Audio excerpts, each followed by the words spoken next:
live down the road from Buddy's barroom. I got a running tab, it's done run away. Sometimes I think I'm whistling past the graveyard. Last night I got so drunk I didn't even know my name. But the beer's cold and the music's always playing, and the jukebox is the best there is in town. Safety free at a happy hour, country songs and whiskey sours can cheer up any man who's feeling down.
Uniting the races with truth instead of dividing them with lies.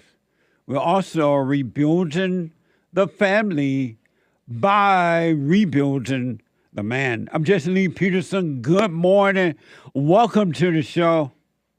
Thank y'all for being with me. You can get involved by calling 888-7753-773, 888-77-JESSE. Jesse.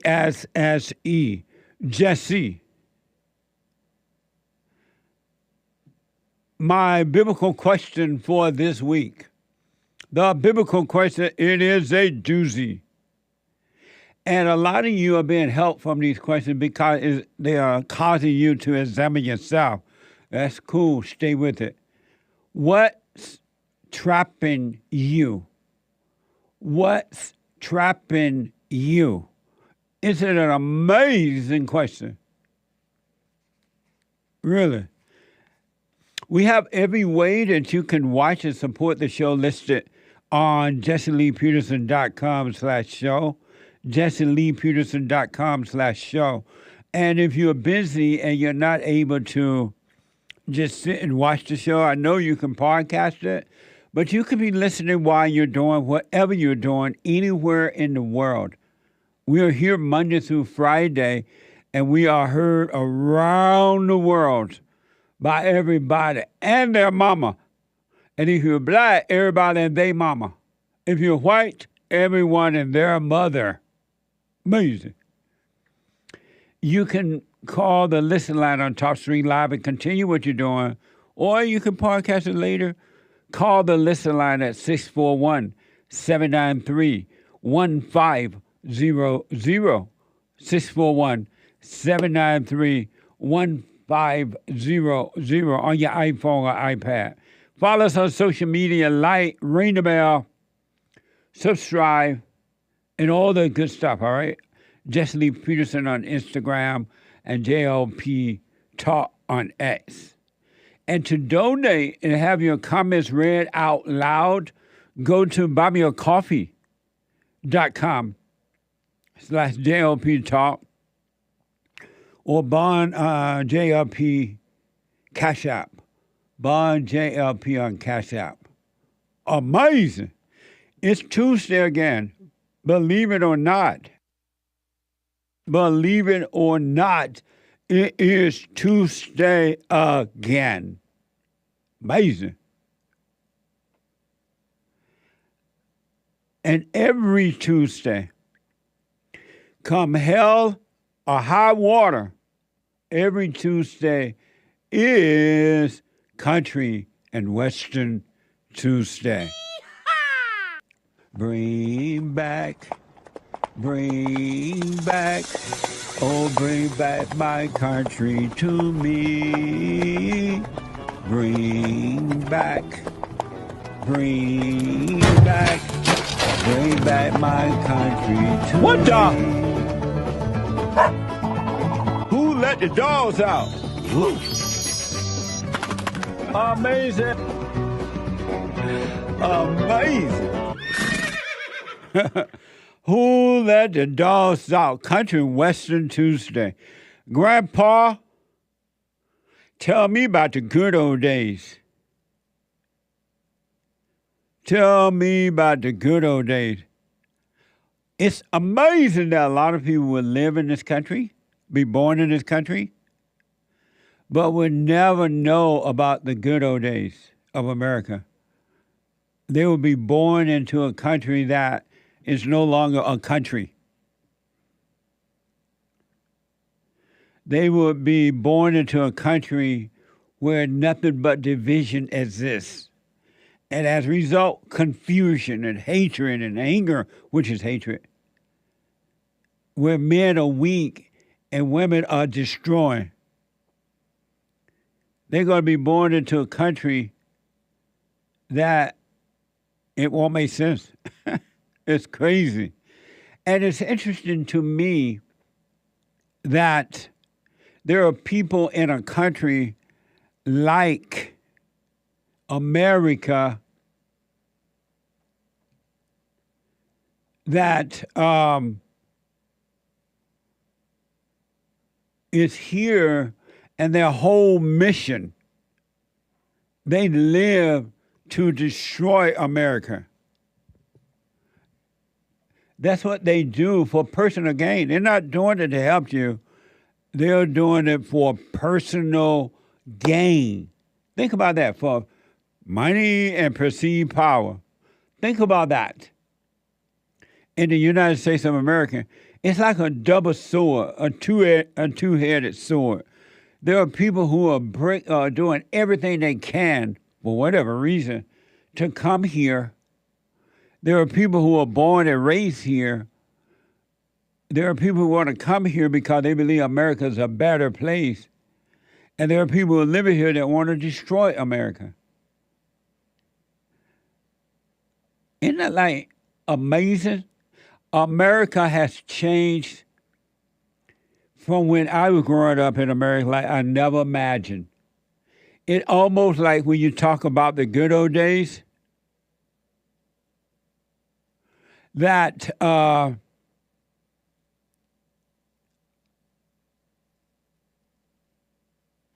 it's not true. It seems as though it's not true because things are so bad now.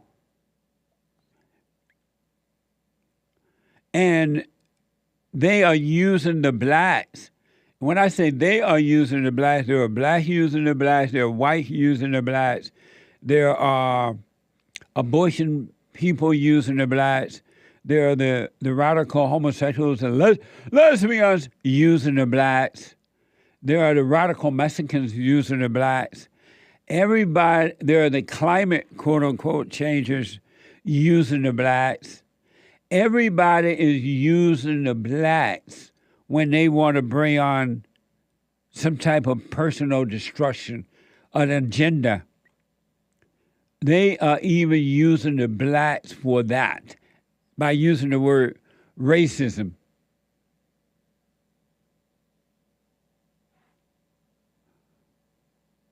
By using the word racism. It's a spiritual battle like I've never seen before. How can you use racism to try to say that there is such a thing as climate change? And it affects some, but not all. And get away with it. And they use it because they know that there would not be a loud outcry against it. I remember when the homosexuals and the lesbian tried to use that years ago. They were saying that you're treating us the way you treat the blacks. It's racist. And for a while, the blacks were fighting against it. They were like, no, what does being a lesbian or a homosexual have to do with being black? It's not the same. And even the liberal blacks were fighting against it, but somewhere down the road, they got bought out or something. And they stopped the fight. And now everybody is using it for personal gain. And nobody say, no, that doesn't even make sense. That doesn't make sense. Come on now. I want to give you an example of what my country has become. Just one example. This is from AP.com.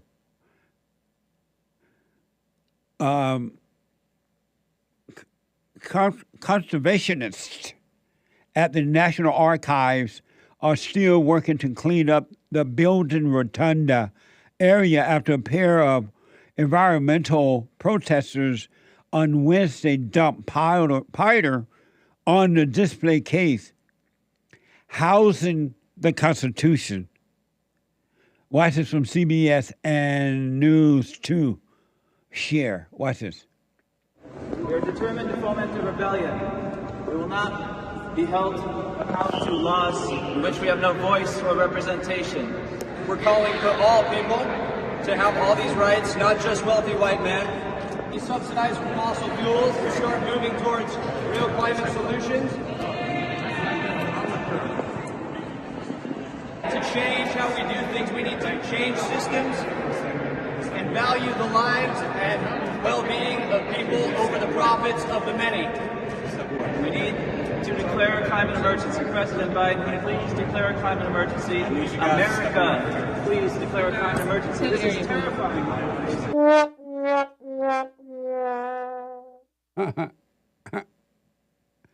How were they able to get that close to, unless they were covering up their little pink stuff?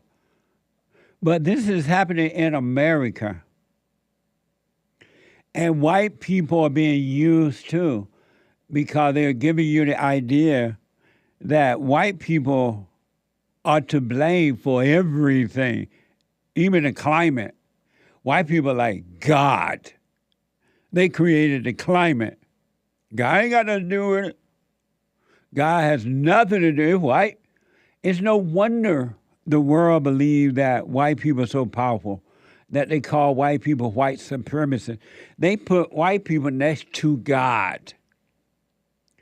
Why y'all something else? White people are something else. And they don't even know the whites.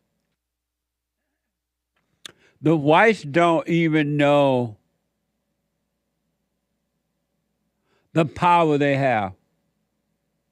And that how the rest of the world, not just America, but black people all over the world, all people see white people as powerful people. And it's interesting, they want to come to your country, the Western world, but yet they want to destroy it. It's like they're divided between good and evil, and they don't know what to do. But they do recognize that white people are the most powerful people on earth.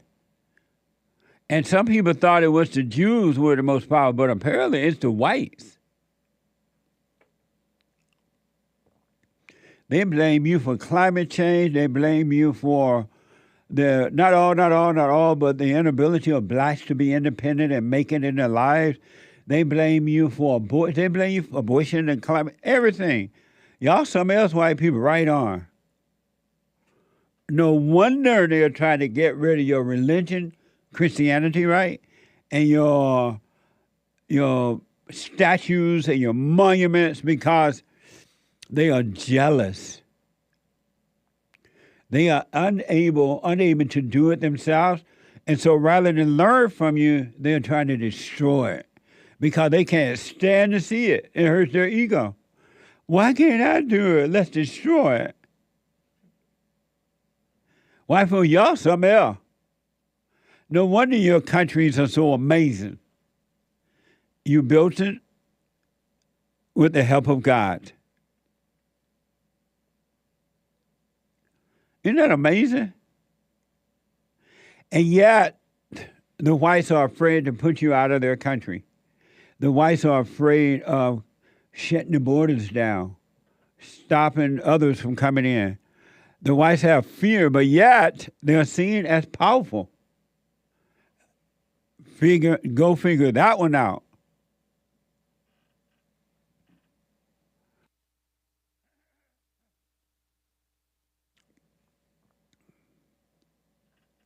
Amazing.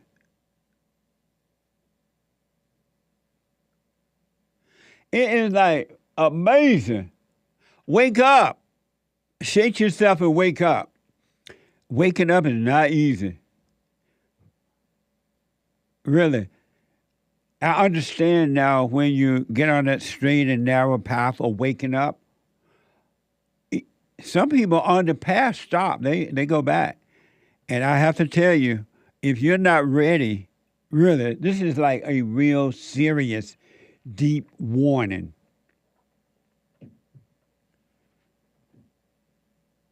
It's a real, come close to the radio. And I'm going to try to speak white on this one. So that in case there's some white people who can't even understand me. I know the blacks got me. They understand. But if you're not ready and committed to going all the way to the end, enduring to the end of this straight and narrow path, of this overcoming of the old, dirty, evil, wicked nature, the nature of the heart that's evil. If you're not ready to hear the truth and receive it, stay away from it. Really. Do not even attempt to go down that path. Wait until you know that you're ready. I'm telling you, I don't want to put fear in you because you already have fear, but this is one thing I would really want to warn you about. If you're not ready to overcome evil with good, if you're not ready to get on that straight and narrow path and stay there, because that path is not easy. And it's only not easy because of the false, you're so identified with the false self. With the false self. That's why it's not easy. But I can literally tell you horror stories after doing this for 35 years, 34 years. I can literally tell you horror stories of people who came and they heard the truth and they tried to stick in there for a while with the truth.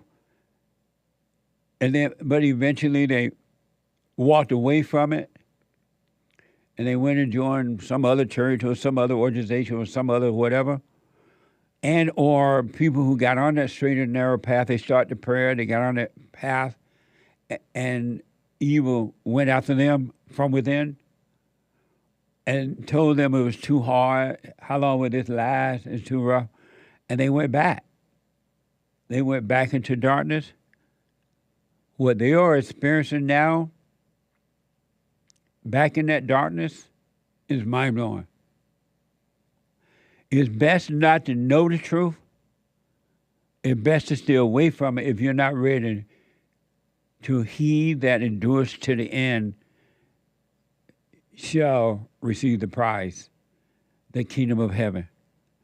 You got to be, as an individual, committed to it.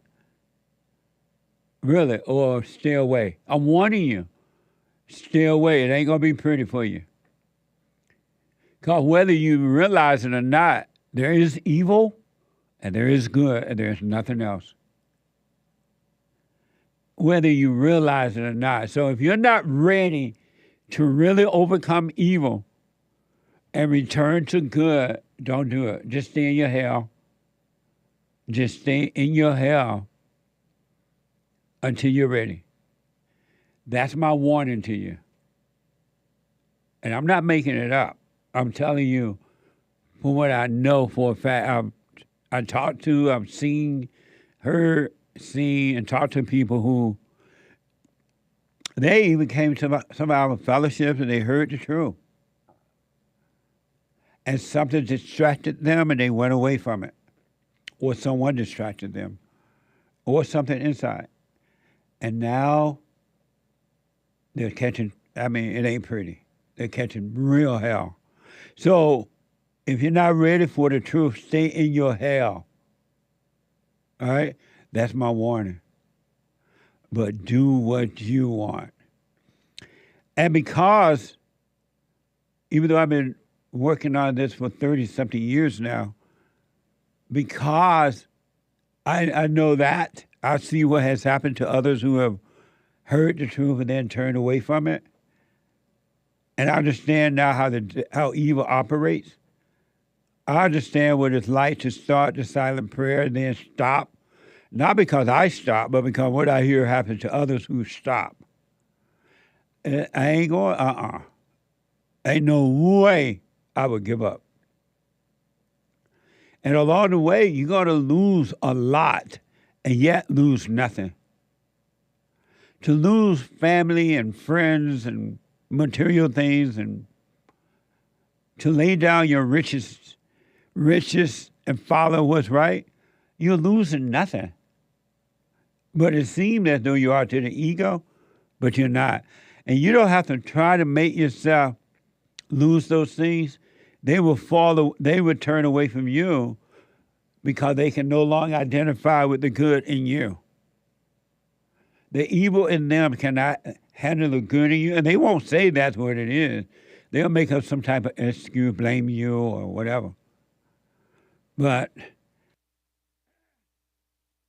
I talk to a lot of people now who have gotten on the path, men and women of all races and all languages and things like that. And they're like, Jesse, I just don't fit in with my family anymore. I used to be able to get with them for family gatherings and all that. And now I just don't fit in. What's wrong? Why is it like this? I'm like, look, do you want to overcome the world? That's what's happening. Either you want to overcome the world or you don't. You cannot make yourself overcome the world. The intellect cannot cause you to overcome the world. Because some people try to intellectually do it. They hear about it, and they're like, oh, I'm overcoming the world. I'm overcoming my family. I don't know. It's all made up. It will happen on its own. And you will sense the loss, but you will understand and appreciate the loss. And yet, you will have an amazing time in this earth without being of it. It will happen naturally. You can't make it happen. But anyway, that's my warning. Do what you want. And this thing about using racism for everything is out of control now. It looked like more people than just me would be out there saying, no, that's ridiculous. What do white people have to do with the climate? I don't care how much money they have. God is in control of the climate. Yes, pick up your paper off the ground. Yes, throw your stuff in your trash in the trash, not on the road. That's just common decency, common sense.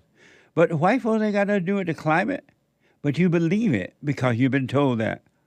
Just like the Christians believe Jesus is God because they've been told it. And it's done nothing for them. And they quote the same scriptures. And they say Jesus was mad. They think the churches told the Christians that Jesus was angry. And they said Jesus was angry to justify human nature, the fallen state, to justify their failure. In the same way, the race people are using racism to justify their failure. Why can't you wake up and see? I understand. Wake up and see it. I'll finish the statement. Grandpa, tell me about the good old days. Here is an example of the attack on white people. That's all this is. And they get you to be mad with the white folks so you can join their club. You can join their agenda. That's why they do it. Conquer, divide, and conquer. We're more divided today than any other time in the history of America. Divide and conquer. Here's a perfect example of that. They're using the climate change lie in order to divide and conquer. They want you to join their club. NBC, U.S. Assistant Secretary for Health Rachel Levine claimed Thursday that climate change is impacting black communities at a higher rate than other racial groups. Watch this from The Hill. Hello, I'm Admiral Rachel Levine. This Black History Month, I'm pleased to partner with OMH in advancing better health through better understanding for black communities. Climate change is having a disproportionate effect on the physical and mental health of black communities. Black Americans are more likely than white Americans to live in areas and housing that increase their susceptibility to climate-related health issues. And 65% of black Americans report feeling anxious about climate change's impact. Somebody need to give that guy the finger. He's looking at you with a straight face and just lying. This isn't, if there is such a thing. I'm going to use this word, but I don't really believe it exists. But I use the word in order to communicate with you. This should be an insult to all blacks, no matter what your religion, your politics is, or anything. That guy just lied to you. That guy just put you down and said that he has no respect for you at all. He expects for you to fall for that. This Rachel Levine guy. He expects you to fall for that and join his club.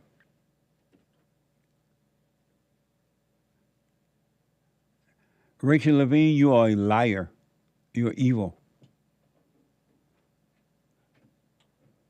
All blacks should not, I mean, it's so insane that it's just, how do you, even in your fallen state, how would you believe something like that?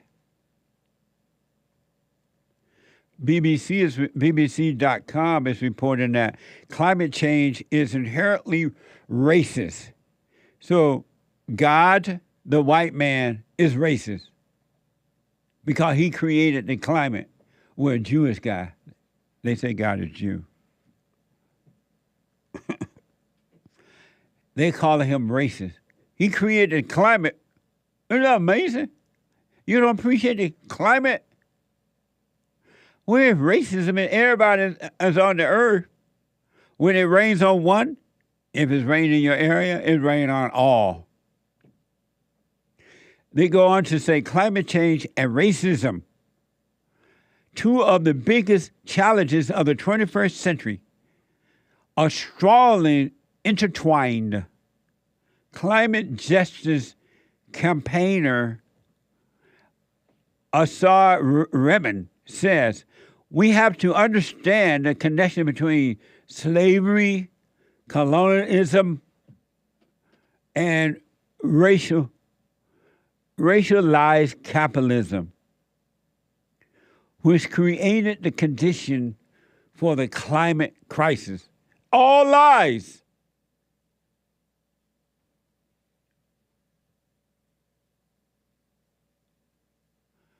You are affected by your moral character, lack thereof, than any other thing on earth, as individuals. That's why the Father sent His Son to return you back. I want you to check. That's wrong, that's a lie, that's evil. May I just say that? May I just say that? The other children always laughed at me. Give him a feather, he's a Cherokee. Happy, he's no good to war. What a mess! Happy, that's all I ever heard. Climate change, I heard no other word. Both God and the weather was against me before I was born. What a mess!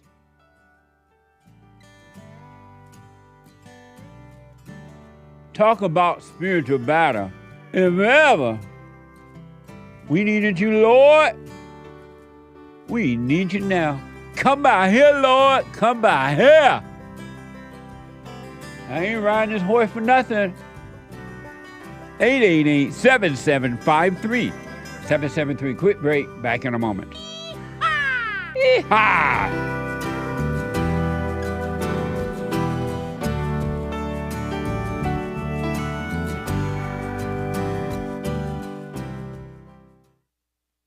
You can't run from evil within yourself or outside of self. You got to deal with it. And you need good in order to deal with evil. And God is good.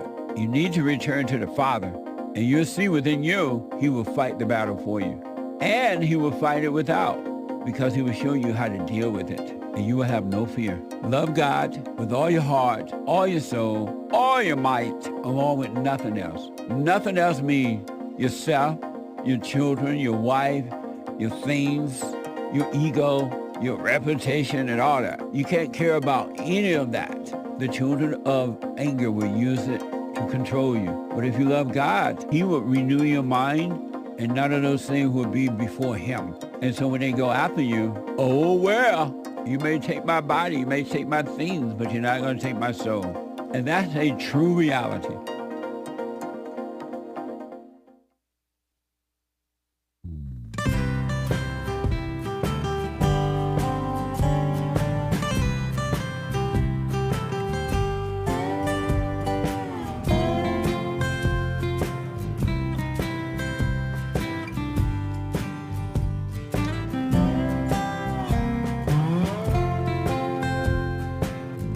I want to encourage you.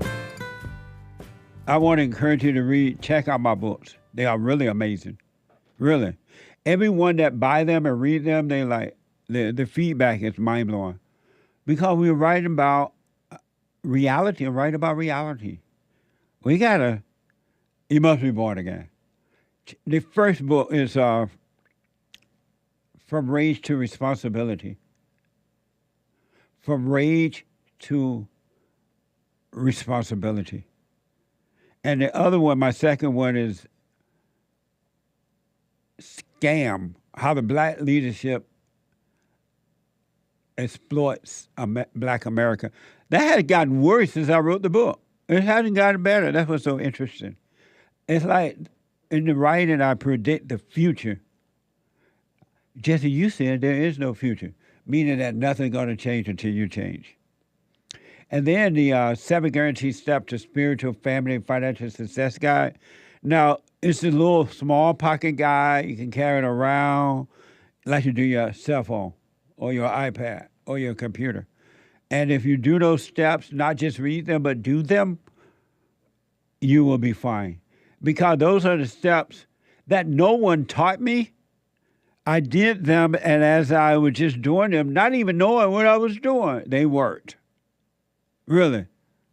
And last but not least, the antidote, healing America from the poison of hate, blame, and victimhood. When I took that picture, I had hair on my head.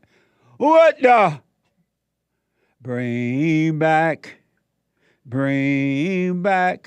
oh, bring back my hair to me. How come hair fall away? What were you thinking, God? What the? Why you gave us hair if it's going to fall off? But anyway, the antidote, healing America from the poison of hate, blame, and victimhood. If ever America and the world needed healing from anger and hate and victimhood, that is now. That is now. Anger is being pushed as good. Anger is human nature, which is the devil's nature, and it is not good. Look what's happening. But do what you want. Anyway, I will sign the books to whomever you want me to. If you order them online, rebuildingtheman.com, rebuildingtheman.com/store, or call 800-411-BOND, 800-411-2663, all right? And other merch and stuff that is there. Let me just finish this story about the lies that is destroying my country, and they're blaming white people all the way. And they're just blaming the whites and the blacks so they can keep them divided in order to conquer. Black people, they want you down and out and mad and blaming. They don't want you free. Who will they blame then? Who will they use as the underdog to attack America? Who? If not you, who? I want you to check out this headline from earthisland.org. This photo of Hassan. How white supremacy caused the climate crisis. Embedded in the theory of racial supremacy is the theory of human supremacy over nature, which has brought environmental calamity upon us. Amazing. White people, you're so powerful, almighty white supremacists, that you can change the climate. I wish y'all tell it to stop raining in California right now. Houses falling off the hills and mudslides and all kind of mess. Roofs caving in from the rain. California is not built for this kind of rain.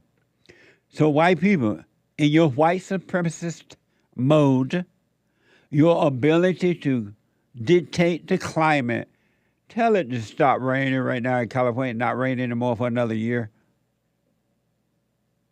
Come on, man. And then once it stops raining, tell the water and power people to bring the prices back down we have enough rain now. They can bring the prices back down. They're not going to do that.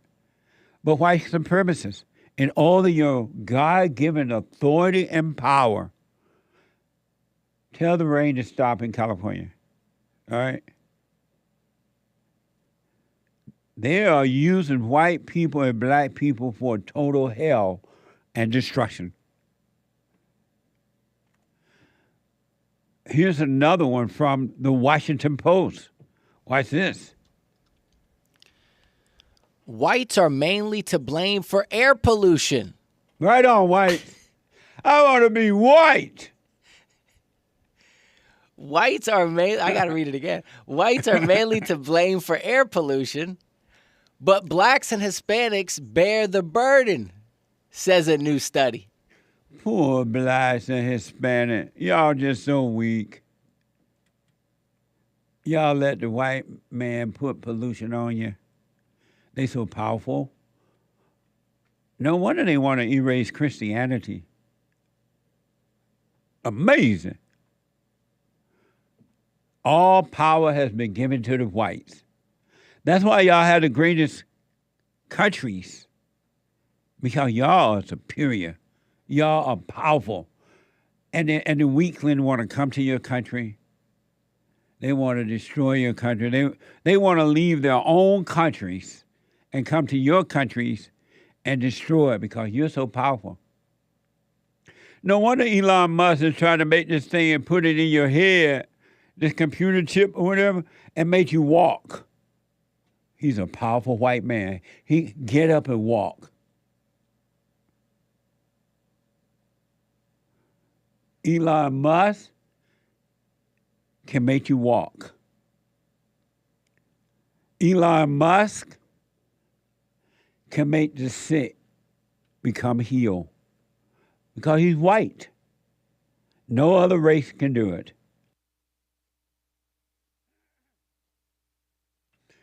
This article, the article from the Washington Post, goes on to say, air pollution, the leading environmental cause of death worldwide. I thought it was like heart attack, cancer, car accidents, abortion. But no, it's the environment. And white folk, y'all to blame. According to these people, not according to me. The article from the Washington Post goes on to say, air pollution, the leading environmental cause of death worldwide, reflect the racial inequalities of Americans' life. I wonder when God decided to make it rain, because in the beginning, water came from below up, but I guess after Adam did believe the woman, or Eve believed the devil, the water started coming from up below to down instead of going up. I wonder, did God know, you know what, one day this rain going to create inequalities for black people. What a mess. And now the kids are scared. If this is true, it's hard for me to believe that this is true, but it might be, because parents don't raise their children anymore anyway. They have them, some of them, but they don't raise them. They have a baby, they throw a computer in the baby's face, and soon as the baby pop out the womb, and they start to spoil the kids so they can go out and have fun, so the parent can be on eco trips.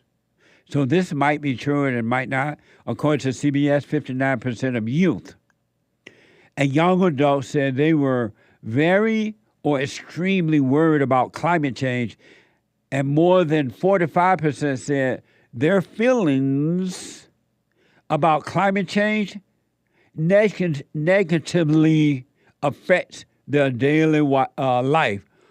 You call those kind of kids beta kids, beta kids. You ain't got sense enough to be afraid of a climate. You don't even know what that is. You just go outside and play. You don't even know. Your mama have to tell you, put your jacket on, it's too cold. Watch this from CBS. Research shows that 3/4 of young people are reporting worry about climate change, and not all of them have a mental health disorder. Yeah, we also they do. see climate change anxiety contributing to mental health issues in adolescents particularly. Climate change anxiety, I think, is an appropriate and normal response to what is going on our Earth, on our globe, and that our goal isn't to tell people, you know what, there's no issue here, we just need to teach you some breathing skills and then you will feel okay. The goal is to acknowledge this is a real issue. So being worried is legitimate. Exactly. Wow. That's what you would expect, I guess. Exactly, yeah. Start with being worried. Start with being worried, exactly. The response isn't only anxiety. We see grief, we see anger, and these are also perfectly appropriate responses to climate change. Every time you listen to the woman, you suffer. That is Satan's daughter lying to you. When did worry become a good thing? She's encouraging you to suffer. Worry is evil. Every human being that worries is evil. Worrying is like bringing trouble upon yourself. Begging for trouble. That's why you worry. You want the thrill of trouble. Worried is a thrill. You want more thrills or you want trouble.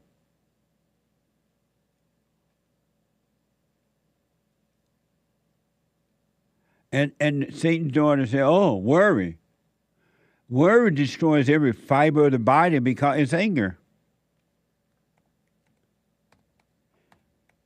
Isn't that amazing? And Satan's daughter is telling you, yeah, worry. And she's trying to make it look cute.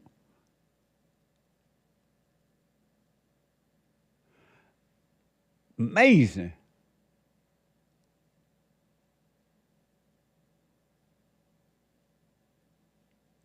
And this is the last one, but not the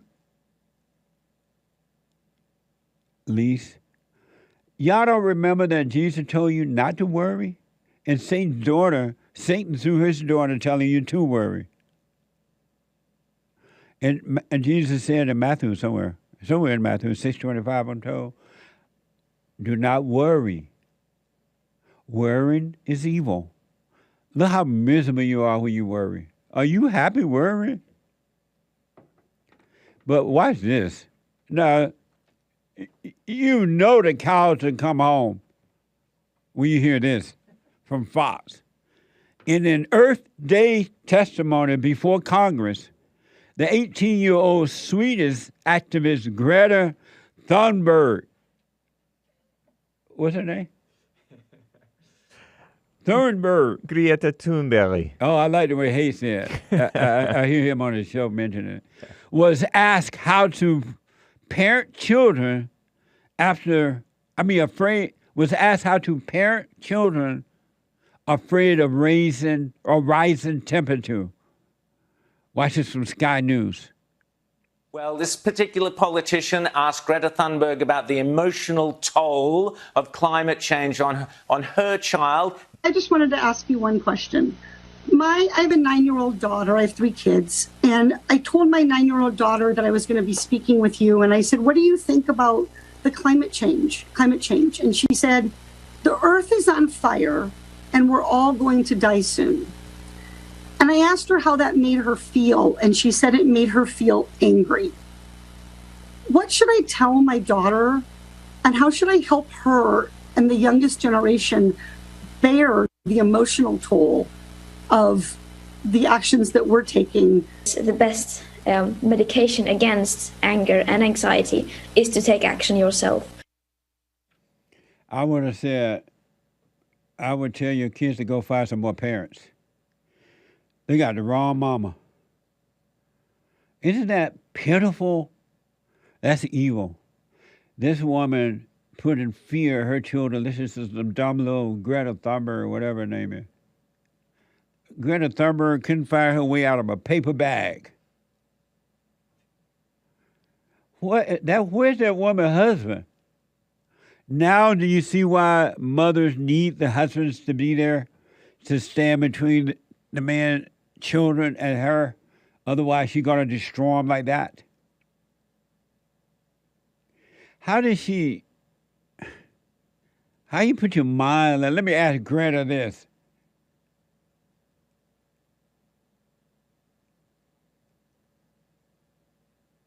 Poor children. Kids don't have a chance today. I was talking to Joel Friday, he black.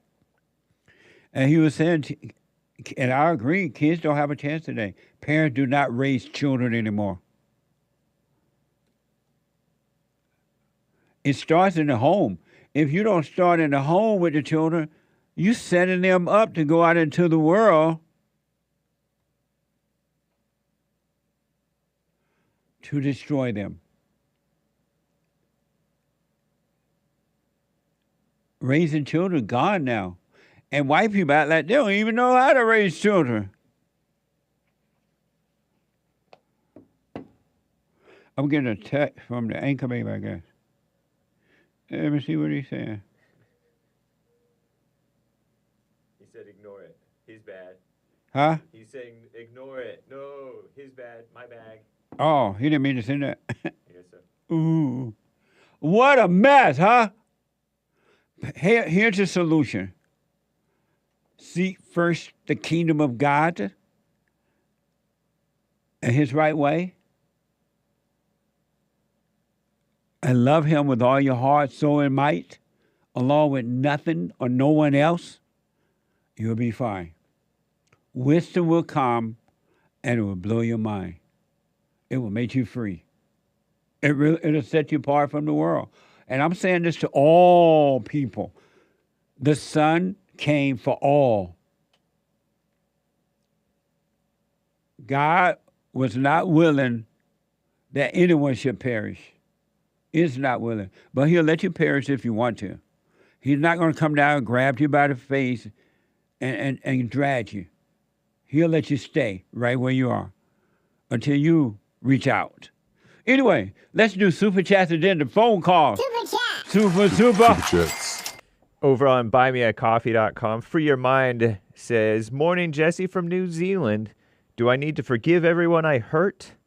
That was from yesterday, right? Sad emoji. Oh, yeah? It sounds familiar. But repeat it just in case. Morning, Jesse from New Zealand. Do I need to forgive everyone I hurt? Sad face emoji. Right. I remember that from yesterday. And I said then, once you forgive your parents, your mother, and your father, all bitterness will be erased from you. It will be taken away. And that way, and you'll start to see that it was never you, and you'll be fine. You don't need to walk up and down the road finding everybody to apologize, all right? If they had any decency in them, they will forgive you. If they don't, that's on them. But forgive your parents, and the rest will follow. Thank you. Also on buymeacoffee.com, someone bought 3. Hey, Jesse, after you forgive and you begin to overcome the ego, will there be some times that are harder than others? At first, it seemed very easy. There was peace, and even though there was some discomfort, it seemed like, for the most part, easy. Now it seems I'm experiencing more pain. I am willing to go through it, but is it normal? No one said it would be easy, but here I stand, all by myself. I'm on my own, once again by myself. What? That's good. It is easy when you understand that it's not you.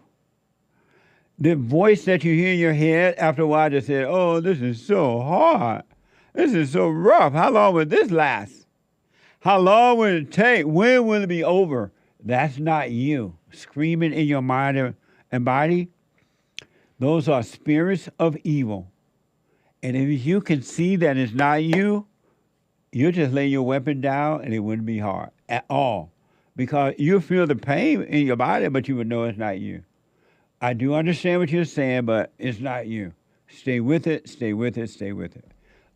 That's the daily dying of the ego. Evil spirits. Thank you. Someone bought a coffee. Hey, Jesse, I want to thank you and your awesome crew. I have learned a lot from you all. Clap emoji. Clapping emoji. Clap. I want to thank you. I want to thank you for letting me be myself again. You remember that song? Only from you. You heard song? Same, only from you. I want to thank you for letting me be myself again. Thank you. I appreciate it. That's almost the same melody as the Whitey. Don't call me I N-word. know, but it's totally a Whitey. different song. It's a different song. Amazing. Zerta Matrix bought 5 coffees. Hi, Jesse. Could you share some history on the stand-up song, please? We always sing along and love the remix at the end of the JLP show. Thanks, emoji. Orange heart emoji. We used that, someone I know wrote that song when we first started Bond for the Brotherhood Organization of New Testament radio show. And then it just have grown. Joel and all those guys changed it around, and it has grown from 30-something years ago. Thank you. Also on Buy Me a Coffee, Popcorn's Thump Keg says, pithy version. Oh, thanks. Why do you ask people literally show you where in the Bible it says Jesus is God? The Bible doesn't literally say the devil became the woman's God or the woman became the man's God, but that's your conclusion. Why is it okay for you to infer biblical things, but not others? Why is the standard different? It does say that she became her God because she would no longer listen to her husband, and evil became her God, which is the devil. And what's the other question? About Jesus is God. It doesn't say it in the Bible. What? It doesn't specifically say it in the Bible that Jesus is God, but people... Nowhere in the Bible where it says Jesus is God, Jesus never said he was God. Now, the people around him said things like that about him, and they accuse him of saying that because he healed the sick, but he never said it.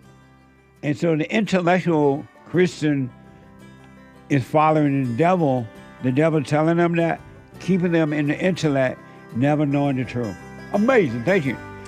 I got to take a break. Sounds good. When I come back, excuse me. Thank you. When I come back, your phone calls straight to the phones, and we're also going to finish up the super chat. Hake is coming in with the hate news, not the fake news. Now, I totally disagree with the way things are going, but you can't be angry because that's what the enemy wants. He wants to control you. They do things to make you mad so they can control you. It's like being married, and the wife would do things to make you mad, or she'll do things to make you feel good. And men do that to women too when they want something from the woman, especially sex. They'll make her feel good, or they'll make her angry. And the woman's gonna have to say, you don't want to be angry. You want to speak up. You want to disagree with what's going on. It's wrong, but do not be angry. Then you won't have fear. You won't have doubt. You won't have worries. You'll be able to see, but you gotta stay away from anger. That's why you must forgive your mothers and your fathers so that you can overcome the spirit of anger. It's a spirit and it's wicked. Nothing good in anger because it has no love, folks. You need love to defeat evil. And love is not a weakness. It's a strength. It's from God. It's his nature.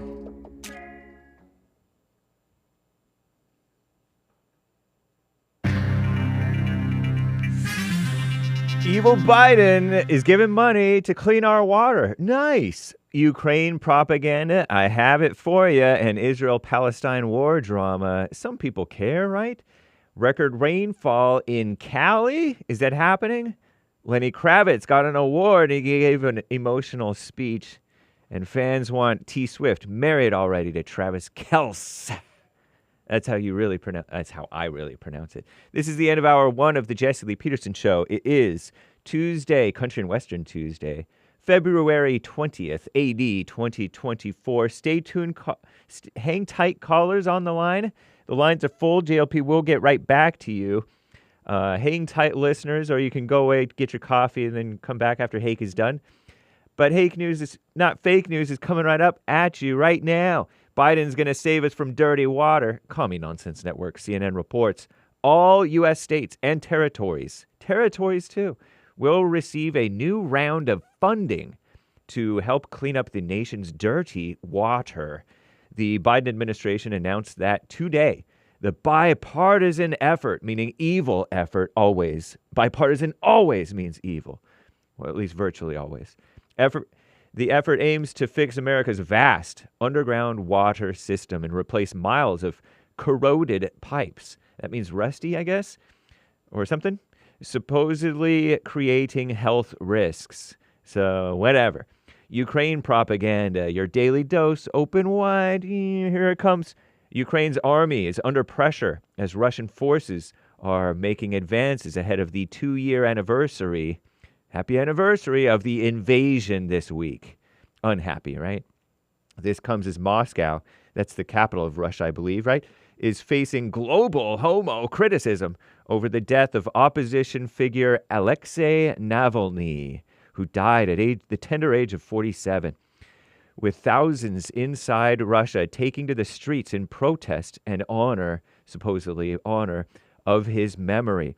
Meanwhile, international pressure is growing on the United States to act on more funding as Kiev's supplies. By the way, Navalny, I don't think he was for funding for Ukraine. That's what I heard. But he just didn't like Russia doing this war stuff either. Sounds fair. But these people are not fair. They want to fund Kiev's supplies because they're running low. Crooked Joe Biden, that's the president of the United States supposedly, said House Republicans are making a big mistake by not responding to Russian aggression with more funding for Ukraine so that the mutual aggression can continue indefinitely, right? Sweden, meanwhile, announced a record $683 million in aid. What? For Ukraine today. Come on, Sweden. And they pledged continuing support for the war-torn country to make it even more war-torn. What a mess. And Israel-Palestine war drama. The United States has proposed a temporary ceasefire in Gaza as a draft UN resolution, evil UN, has warned against Israeli ground incursion into that city, Rafah, where many displaced Palestinians have fled during that conflict, also known as war. The United States draft comes in after it had vowed to veto an Algerian draft proposal, Algeria of all places, calling for an immediate ceasefire.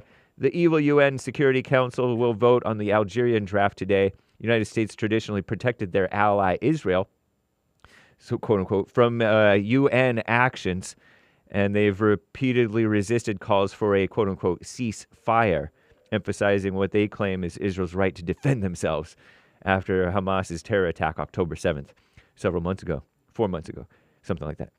It's also voted against, United States, so-called, has voted against 2 council resolutions on the war.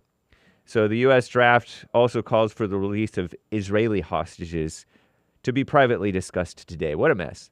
Record rainfall in Cali, nearly the entire population of California is under flood alerts for a second consecutive day as more rainfall soaks the state.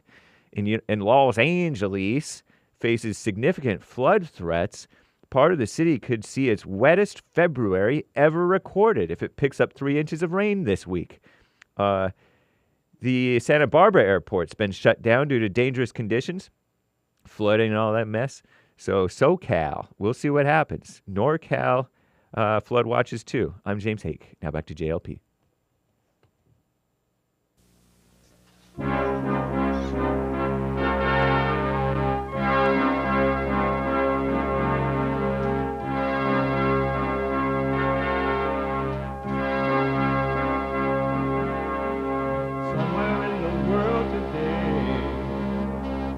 Got to stand up strong, face the truth about themselves, to understand what went wrong. I know we can find a way, I know we can find a way, I know we can find a way to stand up, stand up.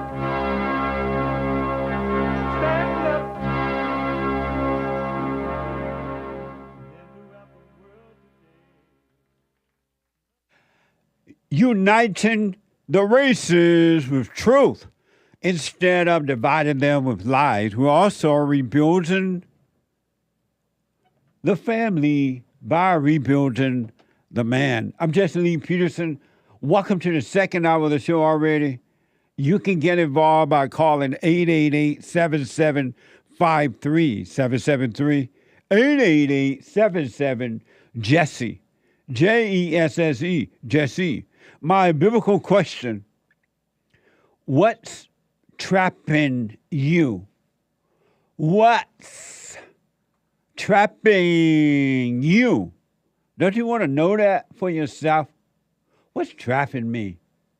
We have every way that you can watch and support the show listed on JesseLeePeterson.com/show, JesseLeePeterson.com/show.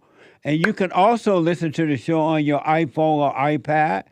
If you're busy doing something else and you're not able to sit, you can podcast later, of course. Anywhere in the world by calling the listen line on TalkStream live at 641-793-1500, 641-793-1500. Follow us on Instagram, Jesse Lee Peterson on Instagram, and cozy.tv/JLP. Cozy.tv/JLP, where Christ is King. Cozy.tv/JLP. Like, follow, ring the bell, subscribe, and all that. Y'all know what to do, right? It's Tuesday. It's the second hour of Tuesday. It is Country and Western Tuesday. Bring back, oh, bring back my country to me. Bring back my country to me. What the? Who let the dogs out? Amazing. Amazing. That's amazing work done by the one, the only, the talented Hassan. Hassan and his dog. Can y'all, I think Hassan said it on the radio so I can say it. Can y'all believe Hassan took his dog to the movie theater? What the? And the dog sat in the seat. And the dog looked like he was watching the movie. I wonder did the dog want popcorn and Raisinets and a drink after a while. And then Hassan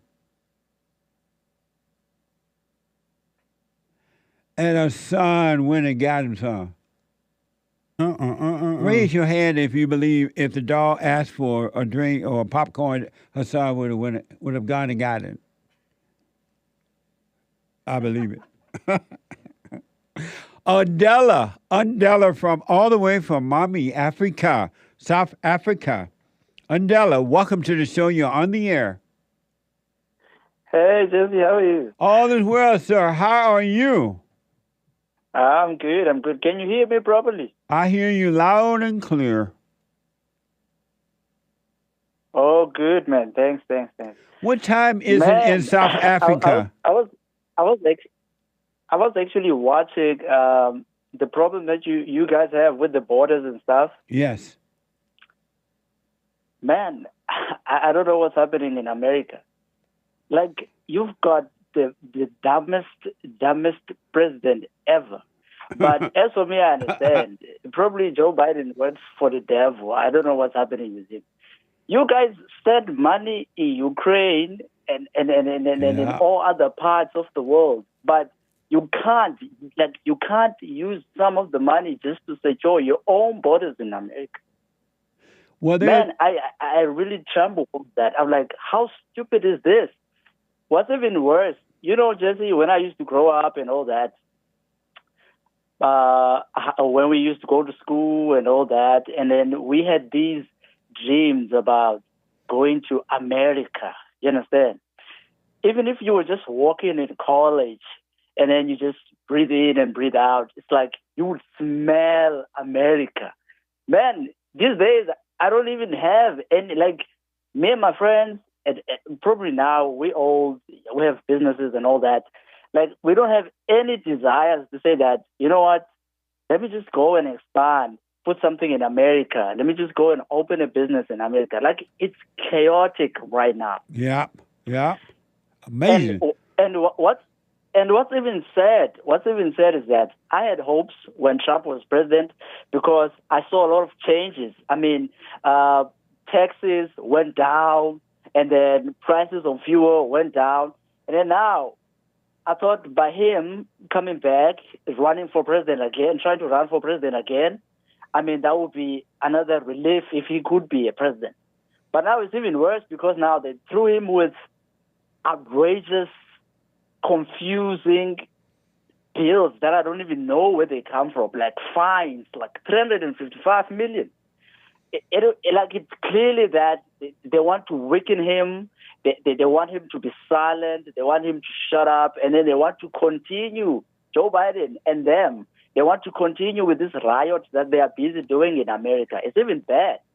You guys are a laughing stock. Like, the whole world is like laughing at you, like literally laughing at you.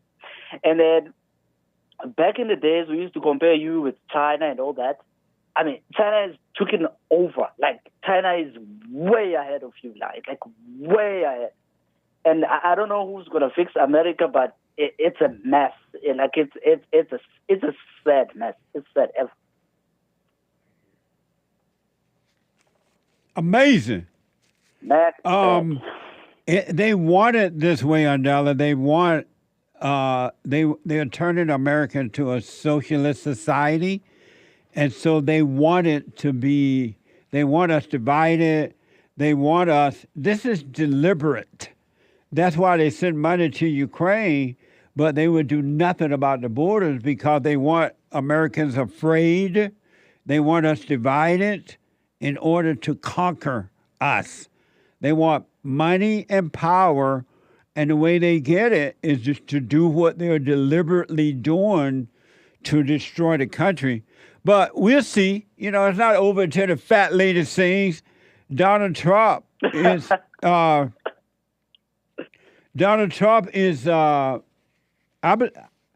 think he's coming back.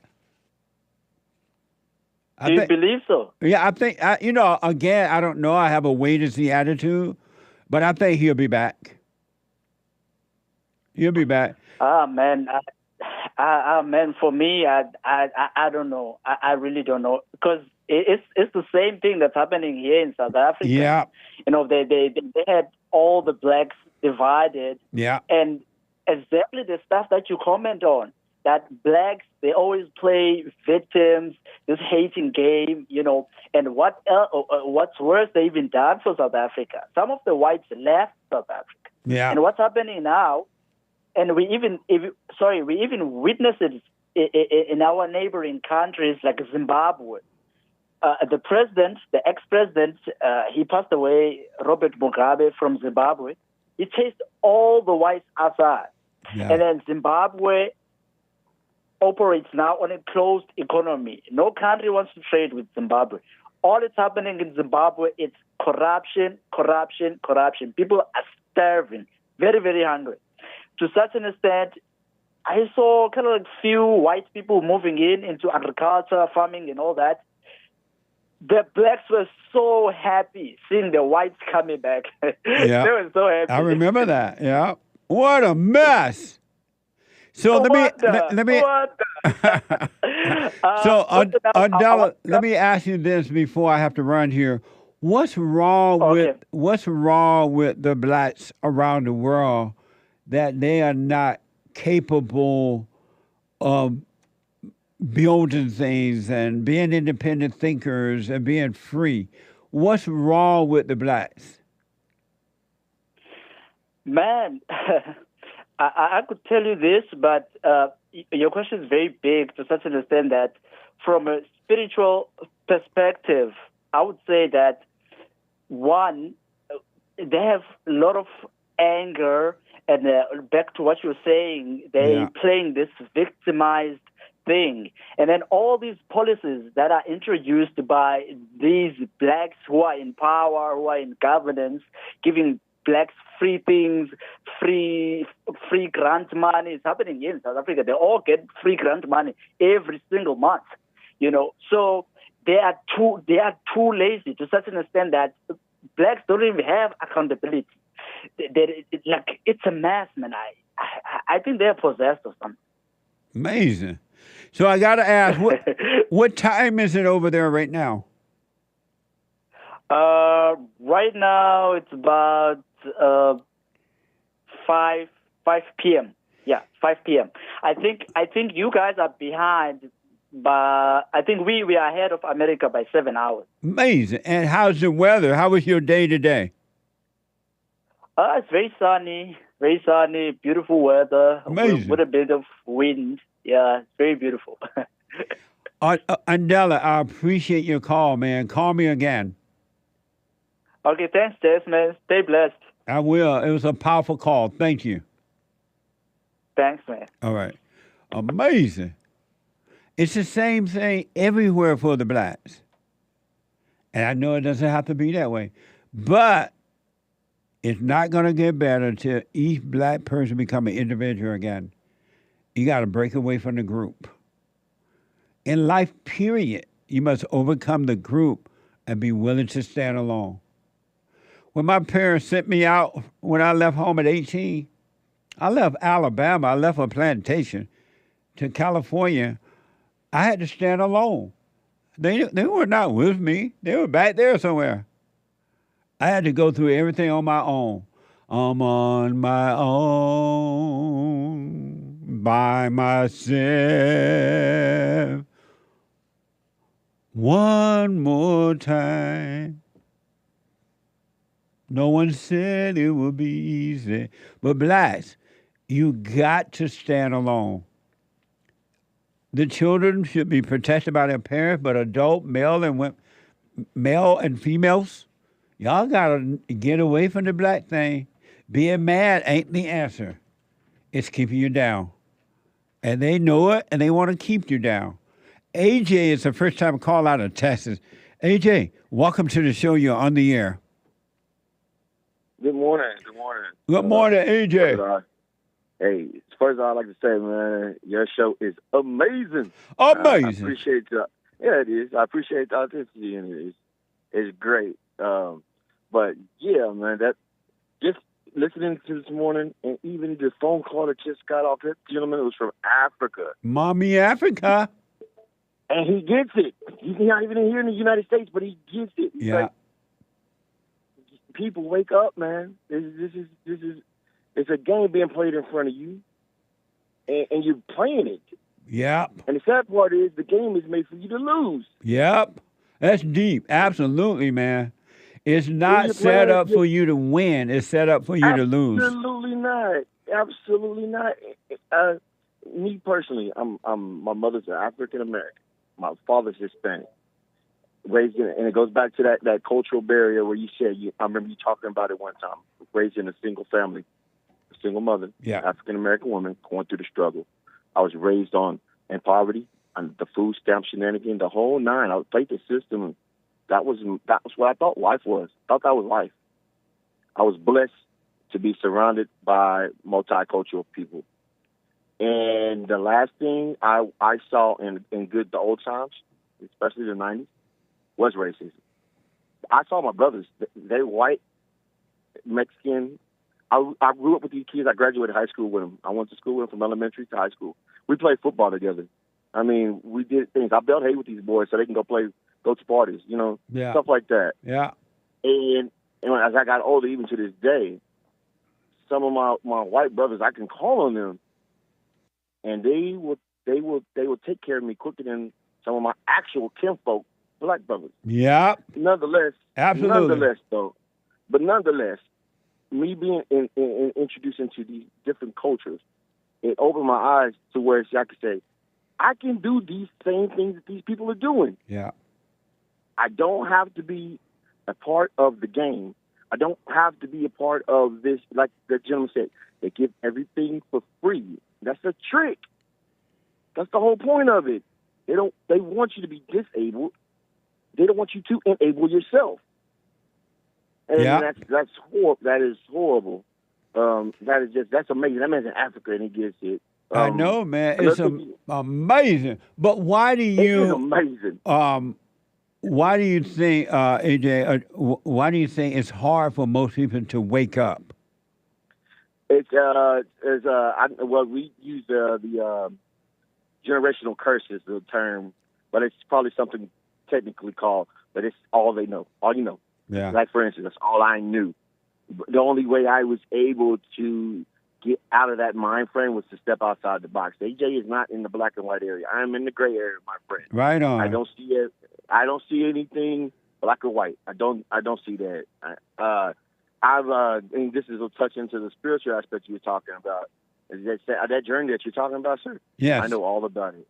I've been down that road, and you are 100% correct. It is not easy to walk that path.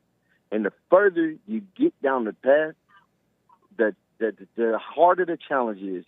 And the enemy will come at you with flying colors to deter you from that path. He don't want you on that path. Yeah. And that path it will set you free. You're correct. Amazing. With that being, it is amazing. With that has grown me to develop an unconditional love for everyone. Yes. Not a black, not a white, but every person I see today when I wake up, I smile at everybody because it's amazing to see them walking around. It is. Amazing. It's a blessing at the same time. It is, and it's a blessing to get up and walk, first of all, and breathe. When I woke up this morning, I took a breath of fresh air. That was a blessing to me. I was grateful for that. But then I got to get up and I got to go to work. Yeah. Now I said, man, that's another blessing. Then I said, you know what? Now I'm working next to this young gentleman, and he is a nice, different person. He's way different than me, but he's different, and I get to see that as well. That's nice. a gift. AJ, I appreciate your call, man. Call me again. Absolutely. Thank you. Yes, sir. He's right, folks. Bye now. He's right. 888-7753-773. Hamilton, a first-time call out of New York. There's one line open. Hamilton, welcome to the show. You on the air. Hi, Jesse. It's a pleasure to finally be on with you. Thank you. I love a lot of the stuff that you say about finding peace through forgiveness, especially for your mother and driving that spirit through Christianity. But my quick question for you today is, I've heard you speak on the fallen state, saying that there's a secret to having a boy as your first kid. Yes. I want to know that old school secret. I want to know that old school secret, Jesse. What is it? So you want to know the secret to making a boy first? Yes. I can't tell you on the air. Oh, you can't tell me on the air? Right. So if I bought you a coffee and I made it one of the private messages, would you be able to respond and tell me? Amazing. I don't know what that means, but if I did the buy you a coffee feature, and then you buy a coffee and you ask a question, are you able to reply without it being on the show? Am I, Jay? It would be only by email or something. It would be by what? Email or something. Oh. Oh, okay. What? Leave me your phone number with Sean, and I'll call you and tell you. All right, great. That sounds awesome. All right, I'll call Jesse, you. have a great day. You too, buddy. Hold on. Don't hang up. I won't. And Sean will get your number, and we won't give it out to anyone. I'll call you and tell you they're in New York. Thank you. All right, buddy. Oh, man. Everybody want to know how to make boys first. I didn't know it was such a big secret, because when I was growing up, the older guys told her what to do to make boys first. And everybody made boys first. What the? Some people made 2 or 3 boys first. They knew the secret. Hey, you know the secret to make a boy first? No. You don't know what it is? I have an idea, but yeah, I don't know. Will your first child be a boy? It remains to be seen. Amazing. Forrest out of New York. Forrest, welcome to the show. You're on the air. Hi, Jesse. Thanks for taking my call. I appreciate it. Yes, sir. So my question is, I've been trying to do the silent prayer for a little over 2 years now, and I haven't been able to be consistent with it. I'm wondering if I'm doing something wrong or if maybe I'm not ready yet.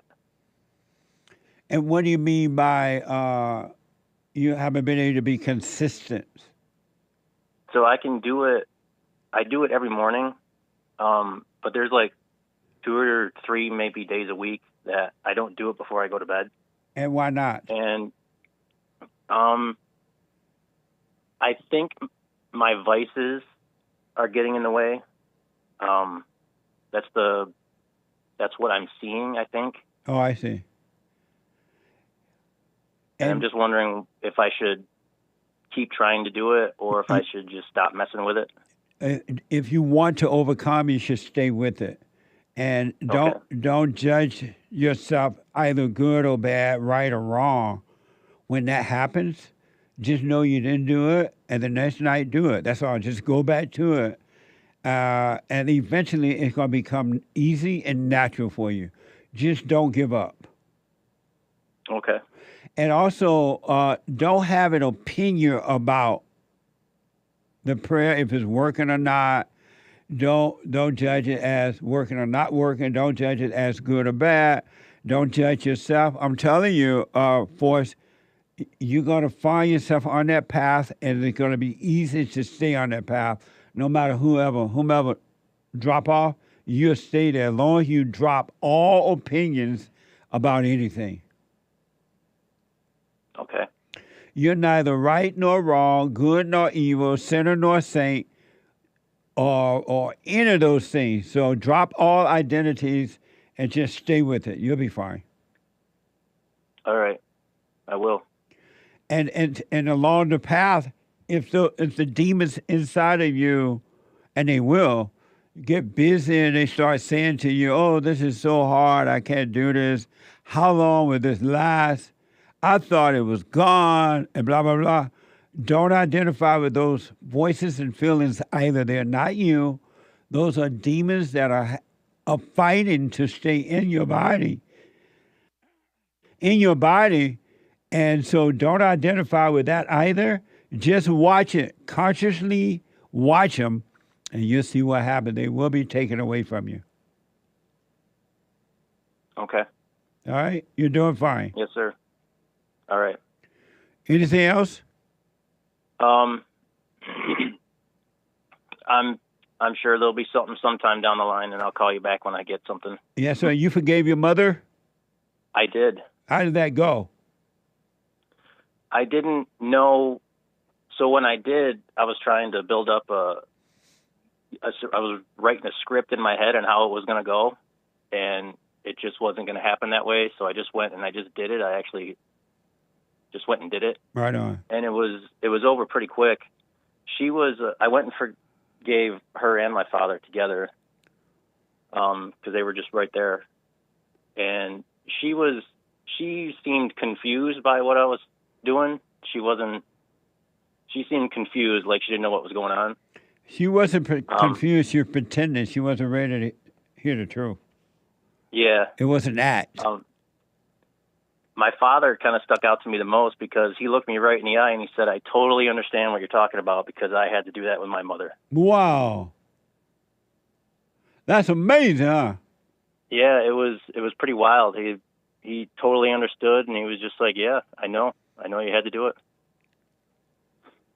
Right on, man. Well, stay with it. How old are you? I'm 34. You're fine. You'll be fine. I woke up when I was 38.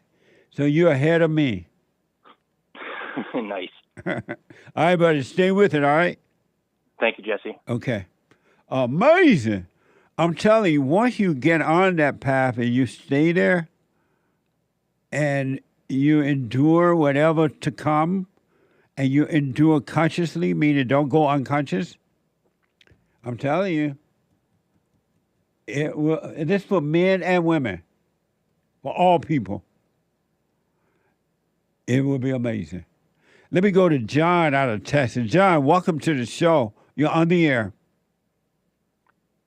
Oh, good morning from Texas. Hey, John. What made you come up with Country or Western Tuesday? I might ask. I'm from the country, and I like country and Western music. But do you know how we came up with her song? We've been doing it for so long now. I forgot how, it's just that I really like country and Western music. And I remember the good old days when I lived in Alabama on the plantation. We could only get country and western music because of the, I don't know why. And so I really came to appreciate that music. And that's one of the reasons I definitely started country and western before. But you seem to you seem to like the blues. You have an affirmity, whatever. The blues ain't nothing but a pain in my heart when you had a bad start. I seem Jesse, to like go ahead. to like the blues. Well, you're singing like black people music, right? I like black people music, yeah. I don't like the black rap crap, but I like the black normal singing. Hey, Jesse, I have always, I don't know what I'm saying. You are the one man that I have admired and respected. I don't admire and respect pretty much anybody. But it was, why is that? I was like, why is that? I don't know. Maybe you're getting help. Maybe you just appreciate the help that's coming for you. Yeah. Hey, now my question would be, and I want to answer the biblical question too after, if you don't mind. Okay. If you got a minute. Yeah. Why is it that, I'm feeling like separate from God? Is it because I'm putting my ego in first place? 100%. Why is that? 100%. Stop identifying with the ego. Have you forgiven your mother? Well, I don't know about forgiving, but I did drop a bomb on her. I said, I forgive you for turning away from my dad. I just said it out of the blue. And do you see that you were wrong for being angry at her for turning you away? That she couldn't help herself? I've always kind of known that because, did I see that I was wrong? Yeah. Before you went and forgave her, did you see that you were wrong for being angry at her? She could not help herself? Well, I wouldn't call it anger. I would call it hatred. Yeah, that's what it is. It is hatred. You're absolutely right. I knew that it was hatred. I knew that. Yeah. And I knew that hatred was not of,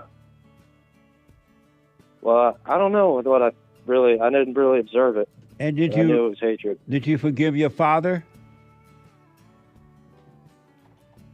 My dad, I called him up on the phone to do it just as soon as possible. I never really respected or admired him either. My parents, they pretty much came together, made a baby, and, then they... Hold on, Bernie. Hold on. Split. Hold on, John. Let me take a quick break. Back in a moment.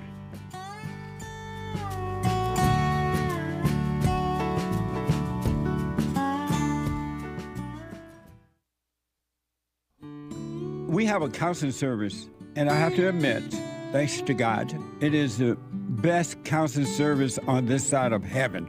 I counsel with men and women, families, individuals around the world. Most people are unhappy, they're miserable, they have rough lives, they're depressed, suicidal, young and old, of all races. I understand, I know why, and I do understand it. Because exactly what's happening in me is happening with everybody outside of me, inside of them. And I've noticed that with those who really, really, really want to understand, they will become it just like that, out of one counseling session.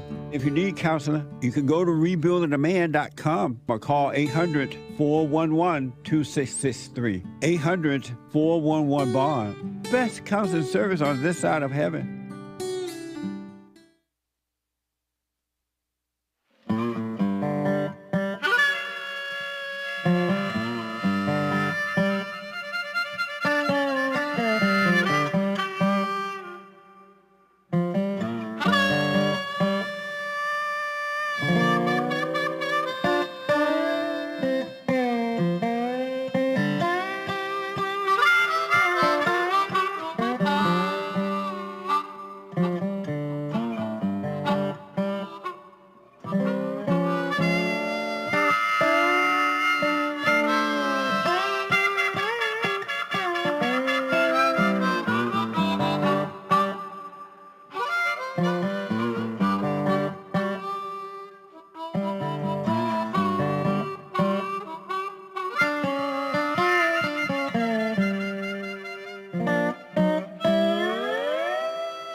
Okay. Quick announcement. The Hake report is coming up at 9 a.m. this morning, Monday through Friday. The Hake, H-A-K-E report.com from 9 to 11 a.m. Pacific time. And then after the Hake, Joel Friday TV. He black. Joel Friday TV at 11 a.m. Pacific time. Right after the Hake report. And then the American Anchor Baby after Joel Friday TV. The American Anchor Baby. Energy given to him by God. You don't want to miss it. He's on fire. And if you personal shout out, some people, hey, Jesse, will you do a birthday shout out for me or whatever, right? Go to Cameo, CAMEO.com, and I'll do personalized shout outs for you. CAMEO.com/Jesse Lee Peterson. Jesse Lee Peterson. Cameo, CAMEO.com/Jesse Lee Peterson. Let me go quickly back to John out of Texas. So, John, you forgave your mother and your father, right? I forgave them multiple times. You know, my mom, I forgave her at least twice. My dad, I forgave him over the phone. Went into him in person, forgave him maybe a few times. He then asked me, to forgive him. And so I, explained to him, no, I'm not forgiving you because you asked me to do it. I've already forgiven you. Why are you asking me this? So, well, that's good. But you don't need to forgive anymore. All you need to do now is do the silent prayer so you can become aware of thoughts and feelings, right? None of those things are you. And then in being aware, it's God who is allowing you to see that you are not thoughts and you're not feelings. So in return, you are turning back to God. You'll be fine. That not you, the ego nature would die, and you would be one with God. I saw you, Jesse. I said, I can do that. I can do that. Yeah, and stay with it. Stay with it every morning, every night. And then during the day, if you get caught up in your head thinking about the past or the future, just come back to your body. You'll be fine, all right? Yeah, I'm going to answer the biblical question. What's trapping you? I don't know what wants me. So I'm kind of walking into, I'm just kind of doing what I want. And I just walk right into a game that somebody's playing, or thinking, I'm just going to be safe or comfortable or something. I don't know. Are you doing it? And I'll respond. Thank you for responding to the biblical question. I'll put my 2 cents in on Sunday. Are you doing the prayer every morning and night? Absolutely. But it's funny because my dad was telling me to do it before I ever, he was telling me to meditate, and he's been telling me to meditate, so. Well, just stay with it, John. You're on the right track, all right? Hey, Jesse. Thanks for your call. And you're absolutely right, man. And I admire you. I respect you, man. And God bless America. That's right, man. Thank you, John. Call me again. And rap music, that's the one thing that's destroying the whole world. It was going to be all right, but then they came up with rap music. Yeah. Rap is crap. Thank you, John. Rap to blacks is like the ego to the woman. It's just a burden. That's right. Amazing. Thank you, John. Thank you. Have a nice day. You too, buddy. Amazing. Super chat. Super chat. One line open. 888-77 Jesse. Raul G bought a coffee listening to the show while ignoring all my mom's dating advice. I ain't gonna suffer. Every time you listen to the woman, you will suffer. Even your mother. What a mess. Thank you.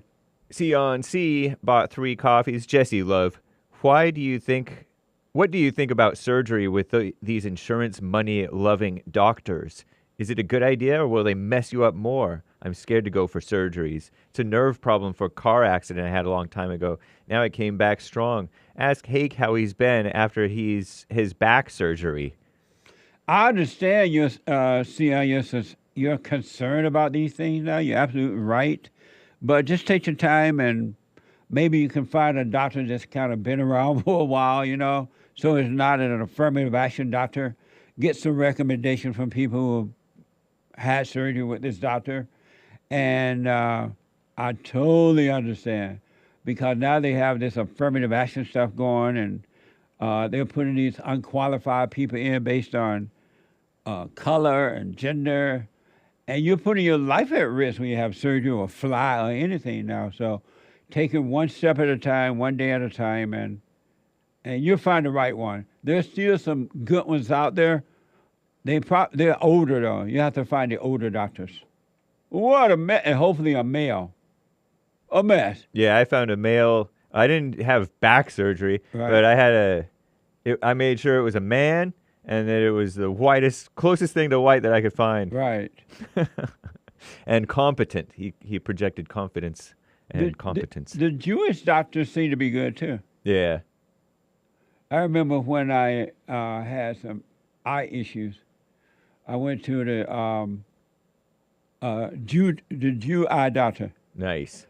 And he was really, really good. So Jewish doctors, I know over here in California, out here in California, over here, wherever you're in Georgia, right? They have a Cedar Sinai. It's mostly Jews. And all those doctors over there are amazing.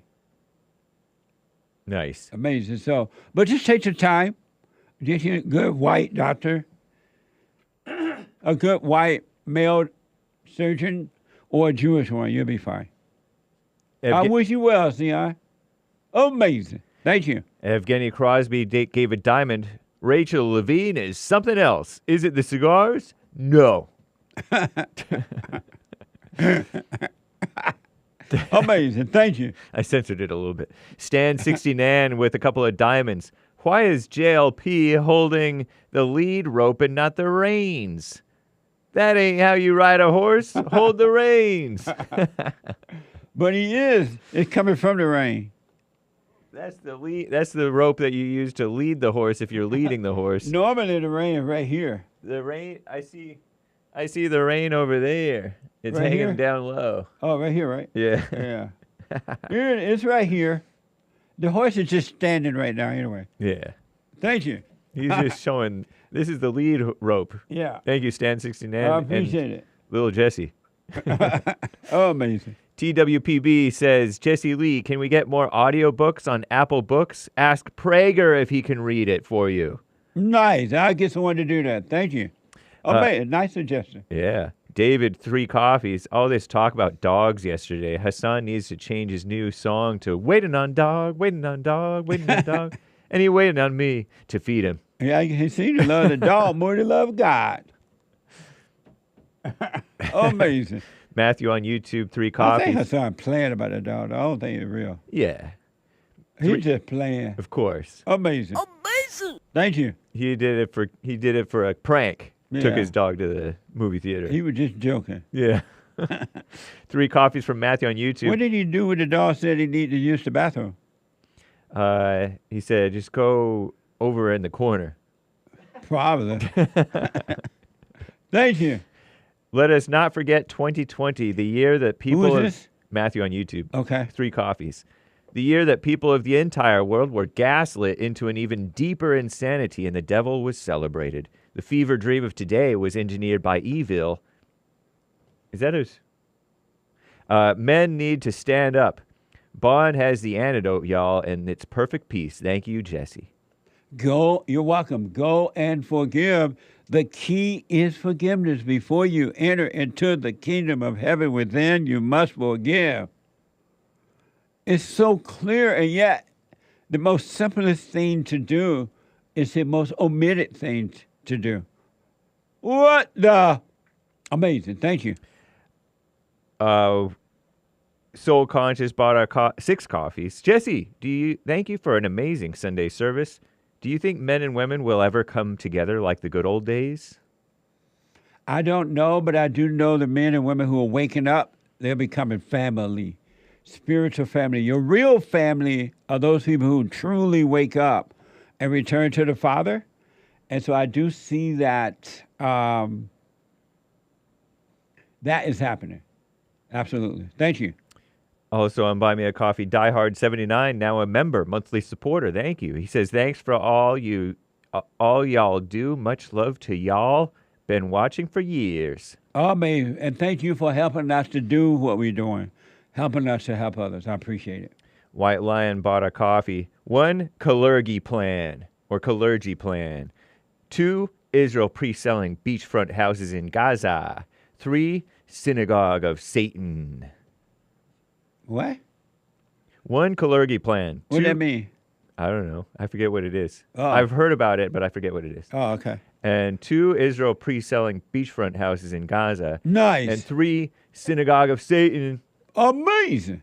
Thank you. Whatever that means, I have no idea, but thank you. Cold Burger Art, 3 coffees, all is well. Microsoft came and took my job and some. AI is somewhat the cause. Do you think God doesn't want his kids to spend 8 hours a day to make some art? Seems ego-driven to spend that much on a picture.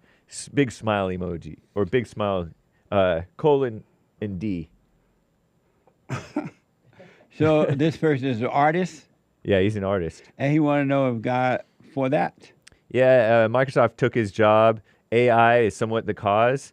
Do you think God doesn't want his kids spending 8 hours a day to make some art? Seems ego-driven to spend that much just on a picture. If God gave you the talent, then he wanted you to have it.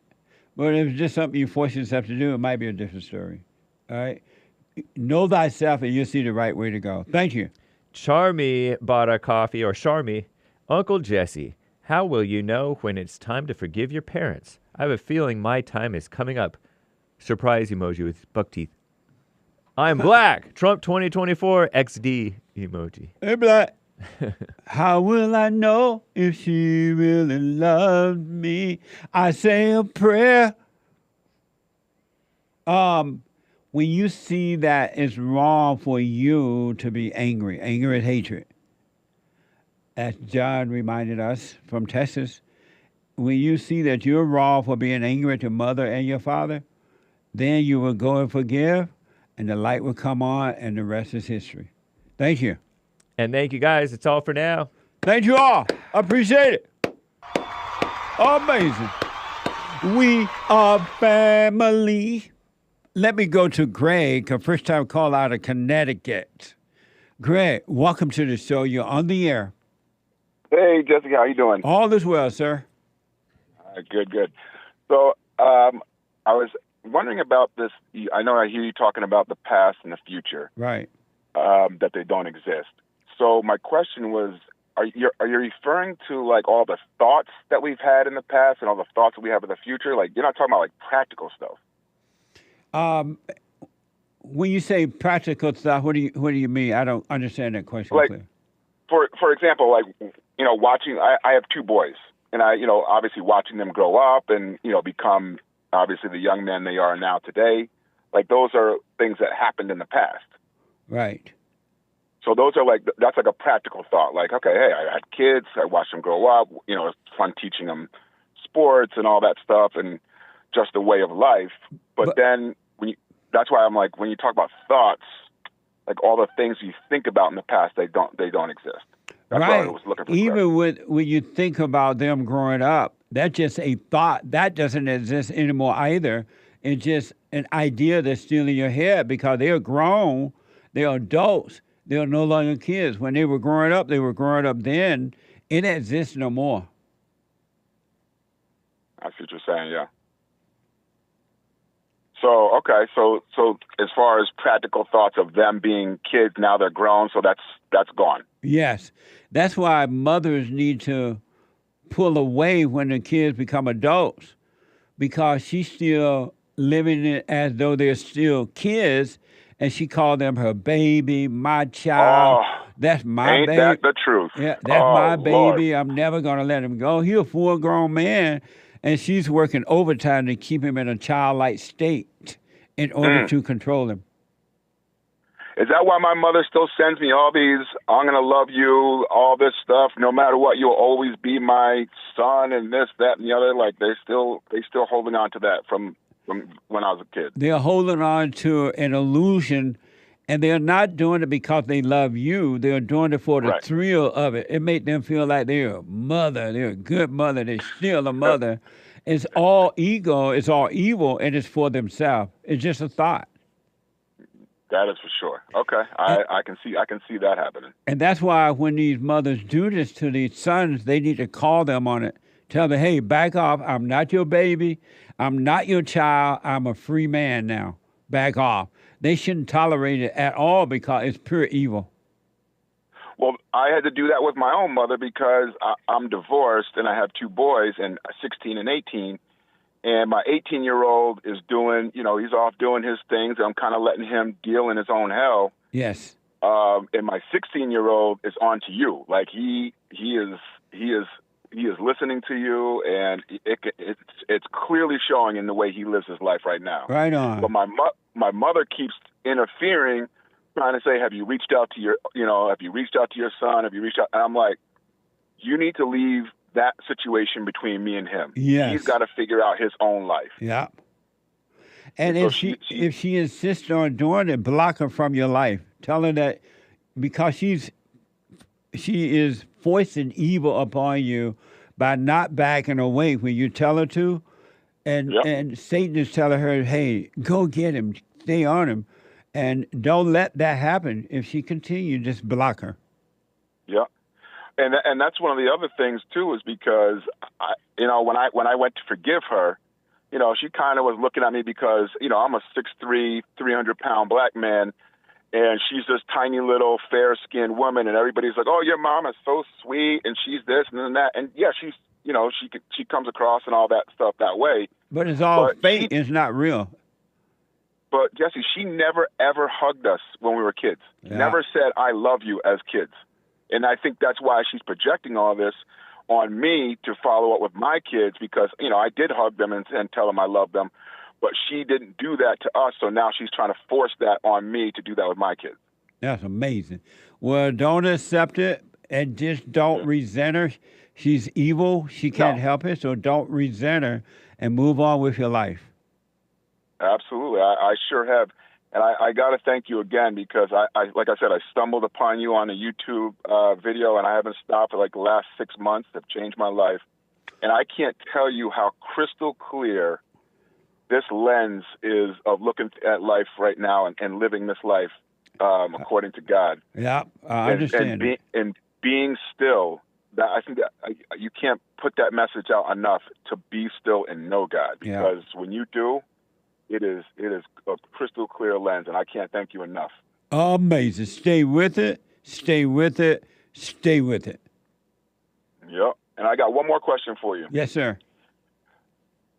You had to be a comedian in your past life because when you were talking about the white supremacy and how they have affected climate change, and then you're begging them to please stop the rain in California if y'all have the power to do it.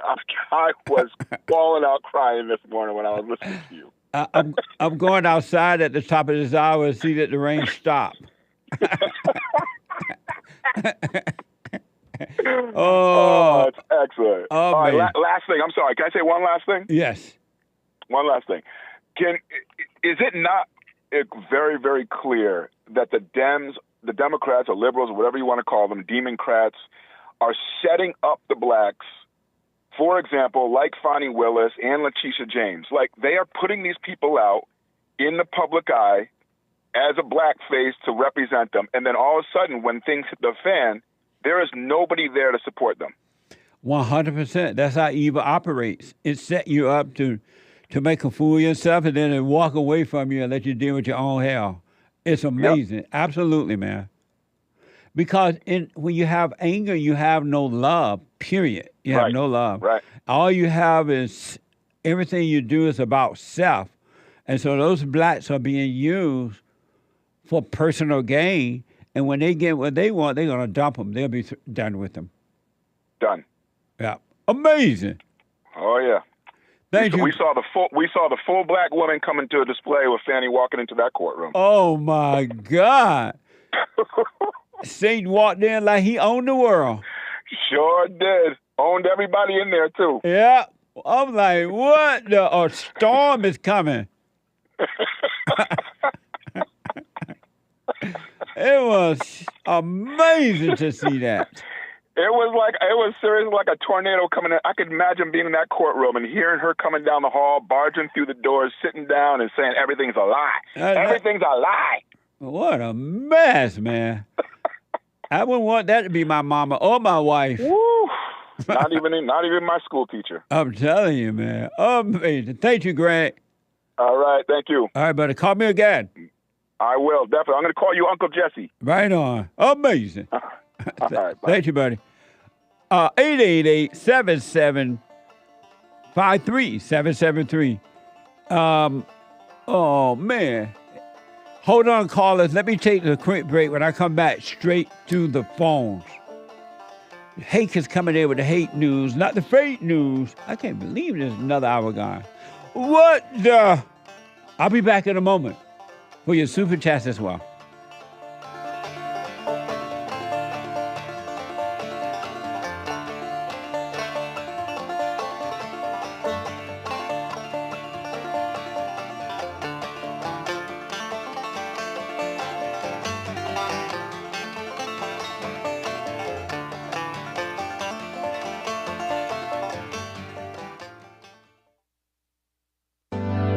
Steve, thank you for calling and thanks for holding. How have you been helped by the show? I'm going to tell you this. I believe you might go down in history as one of the greatest, if not the greatest, black man that ever lived on planet Earth, as far as I'm concerned. I don't know anybody before you that's been that great. You know, freeing the slaves is one thing, but you've been freeing people of their mind, which matters, it should be anyhow, to you more than anything else, because with the mind not being right, there ain't nothing else going to happen right anyway. If you can doubt every thought, because you're not your thoughts, if you can doubt every thought, knowing that you're not your thoughts, you don't create them, they're not from God, that they're from the deceiver, the great deceiver, Satan. If you can doubt every thought, you can be free, just like that. At an instant. Bring every thought into captivity. It's so amazing.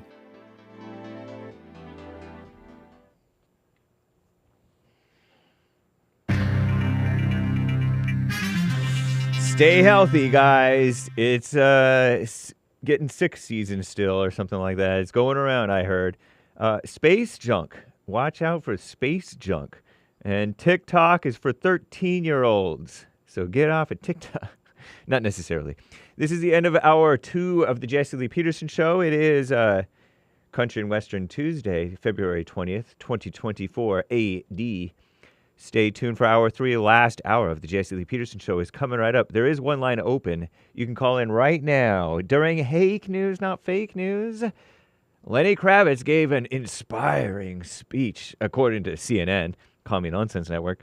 Lenny Kravitz accepted the Music Icon Award at the 2024 People's Choice Awards. He's a singer guy, mixed, I think, part black, part white, or something like that. Marking the honor with a performance of his hits and an emotional speech. Isn't that nice? Congrats, Lenny Kravitz. Taylor Swift and Travis Kelce fans want them to get married. They're pressuring them to get married. Fans are in a rush to see them live happily ever after. She's like 30-something already. Shout out to the 30-something-year-old gals. With only a months-long relationship so far. That's according to Call Me Nonsense Network. And they also report Starbucks released pork-flavored coffee at stores in China, where they're doing it in honor of Lunar New Year, better known as Chinese New Year. Starbucks added a braised pork latte to its menu at some stores in China. Chinese people shared their thoughts on social media about the idea. For 67 yuan, I could eat a plate of braised pork and then go to Luckin, which is Starbucks' competitor in China, and drink 2 lattes, said one Weibo user. Weibo? Another user quipped, I would allow both pork and coffee to exist in my stomach at the same time, but not in my mouth at the same time. What a mess. Picky. Stay healthy, though. Drink water, sleep early, exercise, sunshine, fresh air, nose breathe. Commie Nonsense Network CNN says key measures of respiratory virus activity in the United States has been trending down for weeks, and the CDC, the scared woman-led unchristian CDC, says the worst of the season may be over, but during the week ending on February 10th, flu hospitalization rates were there, but they were about half what they were at this season's peak at the end of December. And China virus, they call it COVID-19, hospitalization rates were about a third lower, the CDC data shows. But virus levels remain elevated across the United States, especially in the South, the beautiful South. Chin up, kings, in the beautiful South. Get your health up. Where about China virus levels were twice as high as the rest of the country. As for vaccines, here's your vaccine propaganda. Around half of the U.S. population has gotten a flu shot this season. Wow, that's high. With 22%, while 22% of adults and 12% of children have gotten at least one China virus shot. Okay, you do you. And space junk. A 5,000-pound satellite is expected to fall to Earth Wednesday morning. Wow. But will likely burn up in the atmosphere as it makes re-entry. Wow, 5,000 pounds just going to burn up, entering the atmosphere, the firmament. Whoa. We're coming through. Some fragments of the European Space Agency satellite known as ERS-2 could reach the planet's surface, but they won't contain any harmful substances and most likely will fall into the ocean because we have big oceans. The exact time of the satellite's re-entry remains unclear due to the unpredictability of solar activity, which can change the density of Earth's atmosphere and how the atmosphere tugs on that satellite. ERS-2 was launched in April of 1995, and it was the most sophisticated satellite of its kind at the time to be developed and launched by Europe. In 2011, the agency decided to end the satellite's operations and deorbit rather than adding to the swirl of space junk orbiting the planet. What a mess. And TikTok, it's for 13-year-olds. 13 is the minimum age for users on TikTok, but there are suspected violations. The EU, the evil European Union, launched a formal investigation into whether they're protecting the kids enough. I'm James. They're not about protecting children. I'm James Hake. Now back to JLP.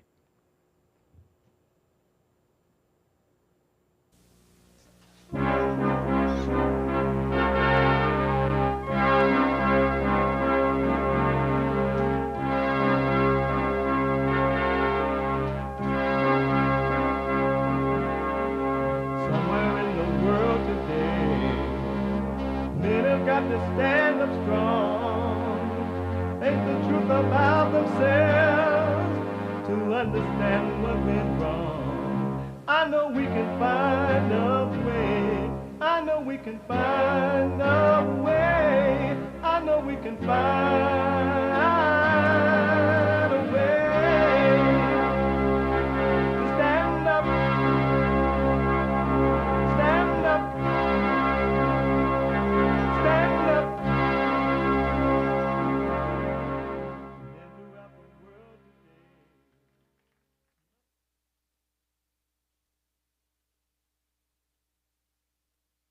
Uniting the races with truth instead of dividing them with lies. We're also rebuilding the family by rebuilding the man. I'm Jesse Lee Peterson. Welcome to the third hour of the show today. You can get involved. There are two lines open at 888-775-3773, 888-77-JESSE, Jesse, Jesse. My biblical question for this week: what's trapping you? What's trapping you? Amazing question.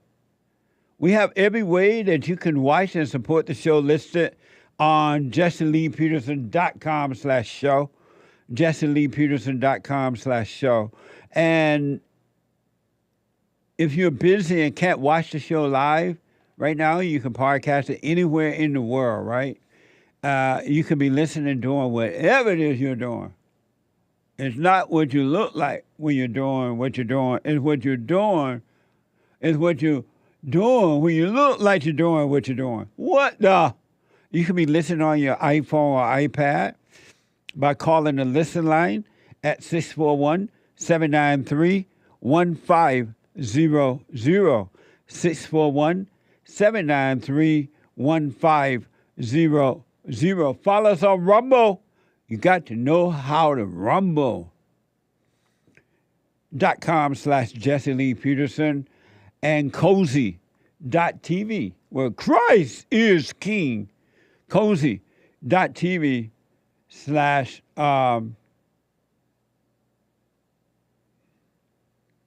/JLP. Like, follow, ring the bell, and blah, blah, blah. And to donate and have your super chats read out loud, go to Bond JLP Cash App, Bond JLP Cash App, or buymeacoffee.com. Buymeacoffee.com/JLP Talk. It's Tuesday. It's the third hour of Tuesday. Every Tuesday is Country and Western Tuesday. Bring back, oh, bring back my country to me. Bring back my country to What me. the? Who let the dogs out? Woo. Amazing. Amazing. Amazing.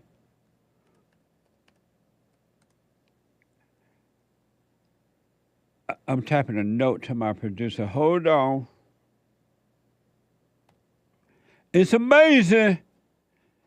You can get involved by calling 888-7753-773. Let me go to Cameron out of California. Cameron, welcome to the show. Thanks for holding you on the air. Oh, thank you, Jesse. Thank you for taking my call. Yes, sir. A long time no see. Amazing. Yeah, I just called in. Kind of interesting. Joshua and I have so many very similar like instances in life that seem to happen. Kind of they coincide together, but not. They're totally separate. It's weird. But yeah, basically I was calling in today. First of all, I just wanted to talk to all the good people at Bond. Say hi to everybody. But just to tell you, I wanted to share my story. I just left a really bad relationship. I got in my truck and I just left, and you know. Nice. I got a job recently, so I don't got anywhere to go, but I just went straight to my job, and then I parked up across the street, which is kind of weird, I'm sure, for my employer, but I don't know where else to go, and well, all you do now is go to work on your spiritual self, do the silent prayer, and stay out of every thought about anything concerning your condition or anything. And I'm telling you, it will be worked out. And this time, if you stay with it, it's going to work itself out perfectly, and you will never have to look back again. Right on. It just started raining, by the way. At the top of the hour, it wasn't raining, but now. Oh, it stopped temporarily, huh? Yeah, it did. When you said it was going to stop. I asked the white man to stop the rain, and he stopped it temporarily. Because I went out and looked to see that the white man stopped the rain, since he's in control of the climate. And he had stopped. I was like, wow, the rain stopped temporarily. Thank you, Mr. White Man. God be with you. But yeah, it was getting really bad, man. And I just wanted to tell you, like, the funny thing is that whole story about Adam and Eve, that you tell, it's like totally true. Yeah. Like, it is exactly like that. And I literally saw evil in the face multiple times. I mean, I was driving myself, my wife, and the dog on the freeway, and she started like hitting me in the eye while I'm driving on the freeway, while there's cars next to me. And was she was angry? Yeah, and then did you put her in jail? Huh? Did you have her arrested? No, I just don't want to be near her, Jesse. You should have just driven right down to the nearest police station, dropped her off there, and left her there. Yeah, I know. I know what I should have done now, but at the time, I was more concerned about not crashing into other people. Oh, okay. Oh, yeah. Be safe. Yeah. I mean, she chucked a can of like peanuts at my ear and busted my ear open before I got to my job, on the way to my job, right? Wow. And I had to go in the grocery store and wash my ear because there was blood coming down from it, and people in the grocery store noticed. And but yeah, it's like I've seen like really evil things from this person that's supposed to be my wife, and I just, it's the funniest thing. She does not like you, Jesse, at all. Amazing. Well, listen, let me just say this because of time. Make sure you this time stay away from her. Just don't be angry at her, but have nothing to do with her. But don't be angry. She cannot help herself. She's dealing with the hell that's in her, the anger and all that. But you move on with your life and be done with it, all right? Right. Yeah, for sure. I'm trying my best right now to just get over the fresh wound. But right. Basically, I'm trying to come back to my, to God and wish her well. That's right. But stay away from her. Just do the silent prayer. Stay with that. Let me know how it goes, all right? Will do. I'm gonna come see you in church. I miss you guys. Okay. And, I'm gonna pick Joshua up, and we'll come out there. Right as on. soon as I can get my stuff together. All right. Absolutely, man. It's amazing to hear from you. Say hello to Joshua for me as well. Will do. Thank you. Have a great day, Jesse. You too, buddy. You just have to pull away, folks, and work on yourself. You're not supposed to try to make a relationship work. Either work on its own, any kind of relationship. If it's not working on its own, it's not meant to be. You're not God. You can't make these things happen. The more you try to make them work, the worse it's going to get. All right? There's a line open, 888-7753-773. Chris is a first-time call out of New York. Chris, welcome to the show. You're on the air. Hey, Jesse. Good morning. How you doing? All is well, Chris. Welcome to the show. I'm glad to be here. So my question is, so when doing the silent prayer, do I need to be open about it to like my friends, my relatives, like, when I'm trying to embark in this journey? No, not at all. I would encourage you not to. Really? Why? Why is that? Because if they are not working on themselves, they're with evil, they're going to try to stop you. The devil will work through your mind and body to try to stop you. And if that doesn't work, he'll use, because he lives in human beings and human nature is evil, he will use others to try to distract you, try to stop you, because he doesn't want to depart from you. Okay. Now, someone should ask, or, I noticed that you're changing. I know you don't have the anger. What are you doing? I want to know. Then you tell them, you know what? I had to go. I went and forgave. I'm doing the silent prayer. I'm just watching myself. That way, that person would welcome the truth. But if you put it on someone that just to be telling them and all that, it's like throwing pearls to shrines. They don't want to hear it. That's understood. So how do I, like when dealing with the emotion, I know the silent prayers is for thoughts. So is it also for the emotions? Because I wanted to answer I'm sorry, what was it called? The biblical question? of the week? Yeah. Yeah, the biblical question. Yeah, so I wanted to answer that by saying that basically what's trapping me. I think that's what it was. It's Yeah, about, what is trapping you? yeah, so what's trapping me is my emotions. So with that being said, I wanted to know, like, is the silent prayer going to be that stepping stone for me to just, like, uplift my emotions somehow? It was just my imagination running away with me. You cannot have the emotions unless you have the thoughts. Emotions come from thoughts. And so those emotions are not yours. Those thoughts are not yours. Those thoughts and emotion are not you. So stop calling them you, and they will disappear. Because death, spiritual death, is the only death, and that is dying away from all ideas, playing God, emotions, thoughts, and everything. It must die. It's not going to die if you still call them you. They're not your emotions. You do feel them in your body, but you're not your body, and you're not the emotions. You cannot have the emotions unless you have the thoughts.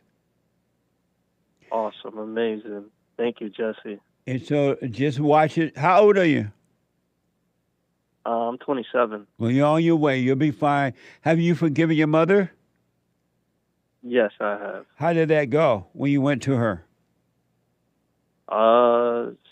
She got pretty angry at first, you know, and then she came back to me like crying, and you know, and then she was like trying to apologize and said if I could forgive her again and stuff like that. What a mess! Yeah. Yeah. Huge mess. And how about your father? Oh, my father is so far is going great. Yeah.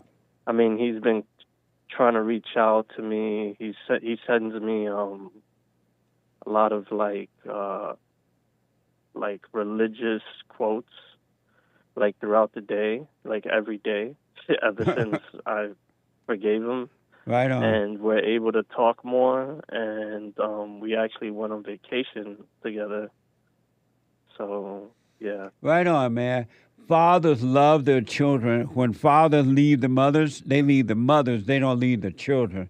But the mother being evil make the kids think the father left them, and it's just not true. Yeah. Well, stay with it, man. Stay with it. Stay with it. You'll be fine. And once again, from this point forward, I recommend you not call those emotions your emotions. Those are spirits inside of your body. It has nothing to do with you. Awesome. All right. That's noted. All Thank right. you, Jesse. All right, buddy. I wish you well. All right. Likewise, I wish you well. Thank you. Amazing. Derek out of Florida. Derek, welcome to the show. You're on the air. Hey, Jesse, I'm just calling you back from last Friday when I called and told you I was going over to my parents' house after work and forgive my mother. Oh, nice. How did it go? It went well, I think. I mean, she cried and she held my hand and she said she was sorry. Nice. I told her that I knew she couldn't help it, you know. She just couldn't help it, you know. And I don't know. I just wanted to tell you that. And as soon as I forgave my mother, and you know, like I said last Friday, my father died, and I couldn't forgive him physically, but I forgave him mentally, and I felt all that, you know, depression and anger just melt away. Yes. You know, and I see much more clearly now. And you are 100% right. If you stay now, are you doing the silent prayer? I am.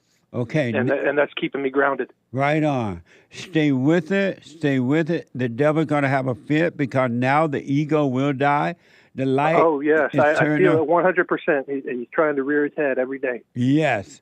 And all you need to do now, Derek, now that the light is on, the heart has been changed from anger, which is hatred, to love.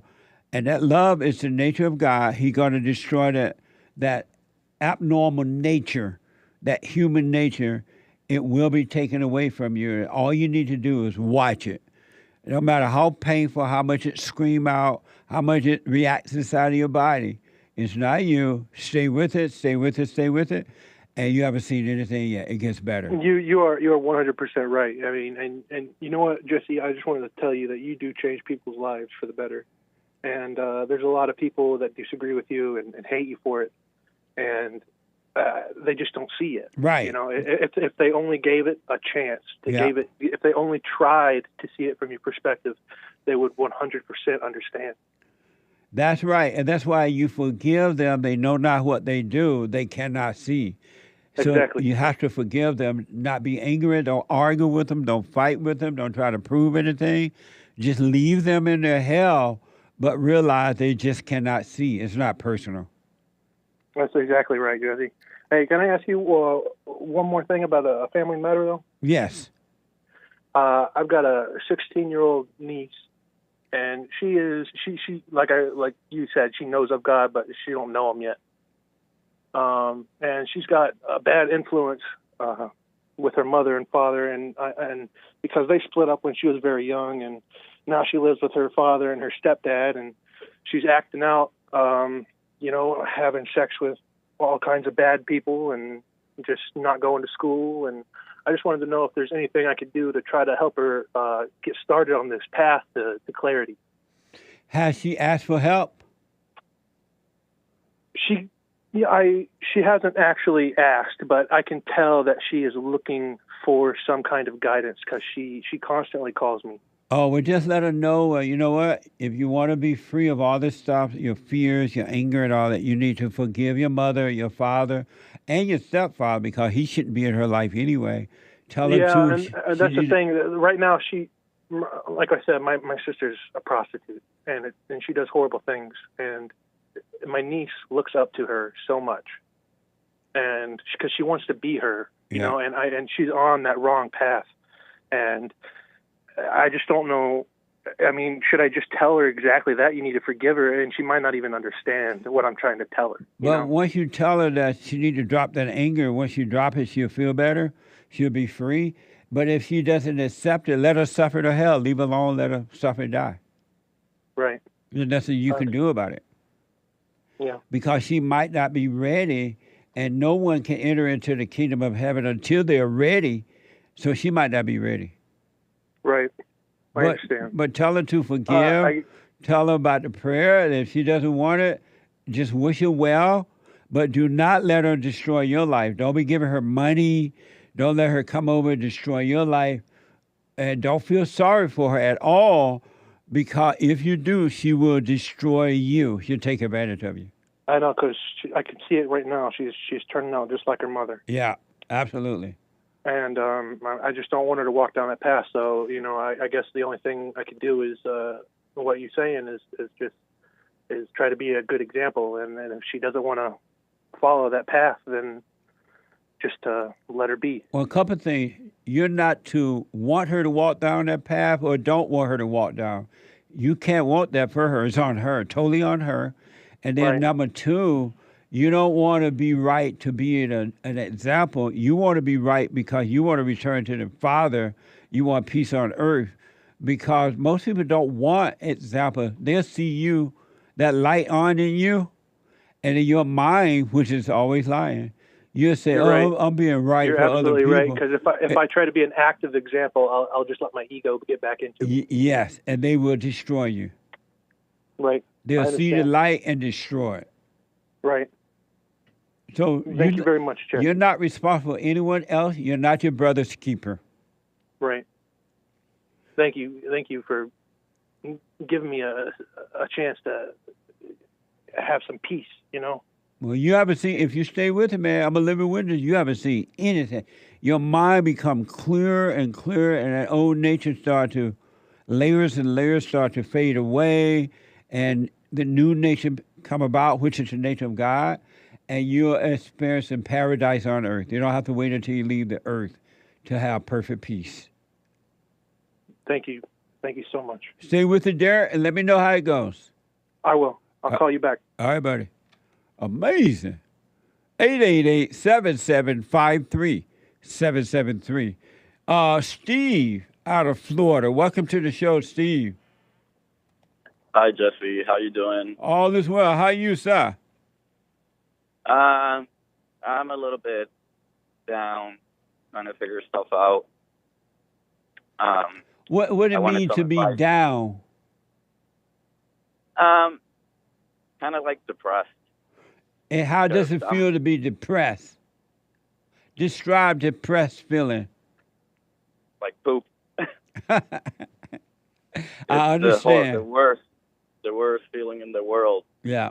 But here's the reason why I'm calling. I'm a dad. I'm part of the group where the women are born in hell. I have 3 children, and the middle child, I'm a middle child, and the middle child kind of realized everything that was going on, and she's always been with Dad. We've been through thick and thin, but the other 2 has been over 12 years that I've been reaching out to them, and they pretty much disappeared into thin air. And I understand the mother has poisoned them beyond what I understand. But I've been reaching out. I mean, I've worked on myself. I do the silent prayer like a drug. I hit that silent prayer 6-7 times a day. And that's the only thing that's keeping me sane, because I miss my kids. And I did everything in the world for them and my family. And I don't understand why this is happening this way. How old are the kids? My son, and I'm going to say his name. Hopefully he's listening. Ricky. Only his first name. Don't say his last name. Yeah, no. I understand. He is 27, and the little one is 14, and her name is Naji. But like I said, my middle child saw everything clear, just like I started doing it.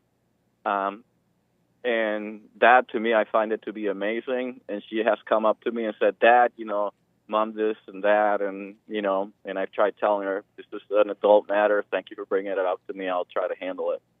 But I just don't know what to do. I feel like I lost him. Your question for me is what? What should I do? I feel so lost without them, and I thought I was a good father. I did if think you that were I'm a not good proud of. father, you would let go. Let him go. Let her have him. You can't cut the baby in half. You married an evil woman and made kids with that evil woman, and this is what happens when you marry evil women. They'll destroy you, your children, only for their own ego gratification. They have no love. Women don't have love. They only have hate. And this is an example of it. You married the wrong woman. And when you say women have hate, I started realizing that I thought my mother was like the Virgin Mary. She could never do wrong. But I'm 55 now, and boy, guys, if you're listening to me and you're in your 20s, please wake up early. This is not the time to wake up at this age. I found out that my mother is evil to the core. You married your mother. You married a woman just like your mother. Yes, I kind of realized that, but once I was in and out of this hell. But my mother put my father in a hospital and said, "You're not going to leave there with life. You'll leave there in a coffin." And sure enough, that's exactly what she did. Wow! And when I went to her to forgive her, she just started ripping into me. You don't know what your father did to me. Men are evil. They stick together. And I stood up and I said, enough is enough, woman. Let me tell you what you did, because I can remember as far back as when I was 3 years old. I could remember, I'm 55 now, and I can remember all that. And I let her have it. I said, look, you did A, B, and C. And my father obviously reacted to that. What did you expect? Yeah. And he just like, oh, then you don't need to tell me you forgive me and this and that. And I said, well, I'm just letting you know. You go ahead and stew in that. But I'm letting you know that I saw everything, and to this point, I still remember. And my father was not a bad man. You just didn't give him a chance. Yeah, he didn't. He married his mother. He did exactly what you did and caught the same hell you're catching now. And here's the other question, if I have a little bit of time. Like, I feel like I need, and again, here you go with a feeling. I feel like smacking myself. I feel like I need a companionship, and I don't want to have a dog because I know how you feel about dogs. But it's almost like that nature that you need your woman there, but women are no good. Right, because you're not supposed to use anyone or anything as a comforter. You have a comforter inside of you, and you are supposed to only love him, God, with the truth, with all your heart, soul, and might, along with nothing else. And he will never leave you. He will fulfill you. And then you'll be able to function in the world with human beings and things without identifying with them or trying to get anything from them. But because when you got involved with this woman, you were looking for mama's love, ego feeling, and that's what you got, pure hell. And if you find another woman, now you're going to end up with more hell. It's never going to get better until you overcome the world. The one thing that I've noticed is that women still do approach me, and I still have that urge. But what I have found out is that I no longer think with my hormones, and I kind of push them away because I could kind of see the hell that they're bringing already. Yes. And they start calling me gay and all these things. But I'm just like, no, I'm just not going to give in to your stupidity. Well, that's what evil people do when they can't control you. They pretend to like you. And if they can't control you like that, they'll start call you names. They'll attack you. And if they can get you mad, they have control of you like that. They either try to make you feel good and control you, or they try to make you feel bad and control you. Either way, don't give in to them either way, and you'll be fine. Okay, and one last final question. Is it bad to depend on the silent prayer? Because like I said, it's like a drug to me. When I see hell coming near me, I'm like, I just bounce right into that silent prayer, and I'm like, Satan, stay away. Hold on, Steve. Hold on, okay? Okay, thank you. I'll respond to that when I come back. 888-77-53773. The D-Live is open. The treasure chest is open on D-Live. Back in a moment with your super chats and phone calls.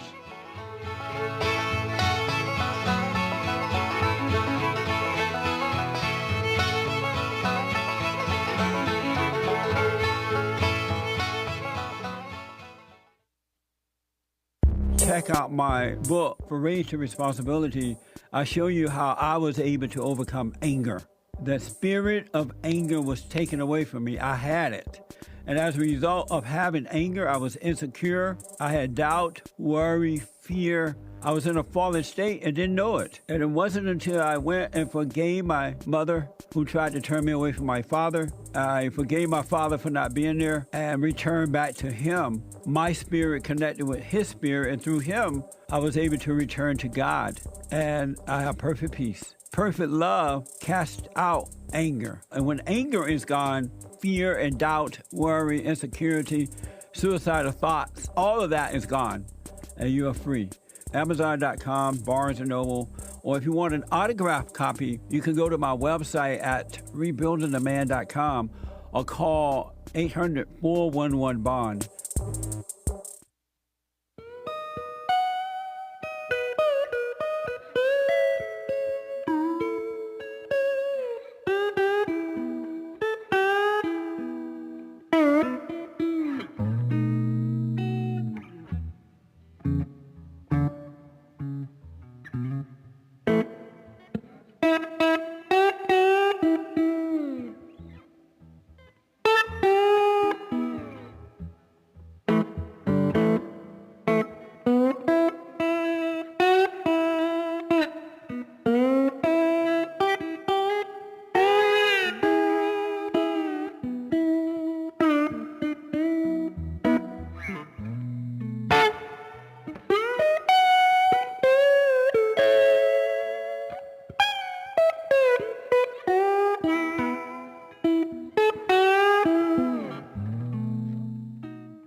All right. Welcome back. The Hake, H-A-K-E report is coming up at 9 a.m. this morning. TheHakeReport.com, right at the top of this hour after my show. And get ready. And for the new listeners who have not heard James Hake White, you don't want to miss this one coming up. Did you hear him with Big Bump yesterday? What the? It was deep. The Hake Report from 9 to 11 a.m. Pacific time. And if you did not catch it yesterday with Big Bump, you can podcast it, thehakereport.com, all right?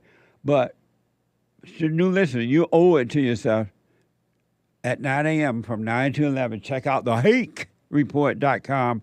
And then after the Hake Report, Joel Friday TV, he be like, and he's on fire. They're all on fire. The American Anchor Baby after Joel Friday TV.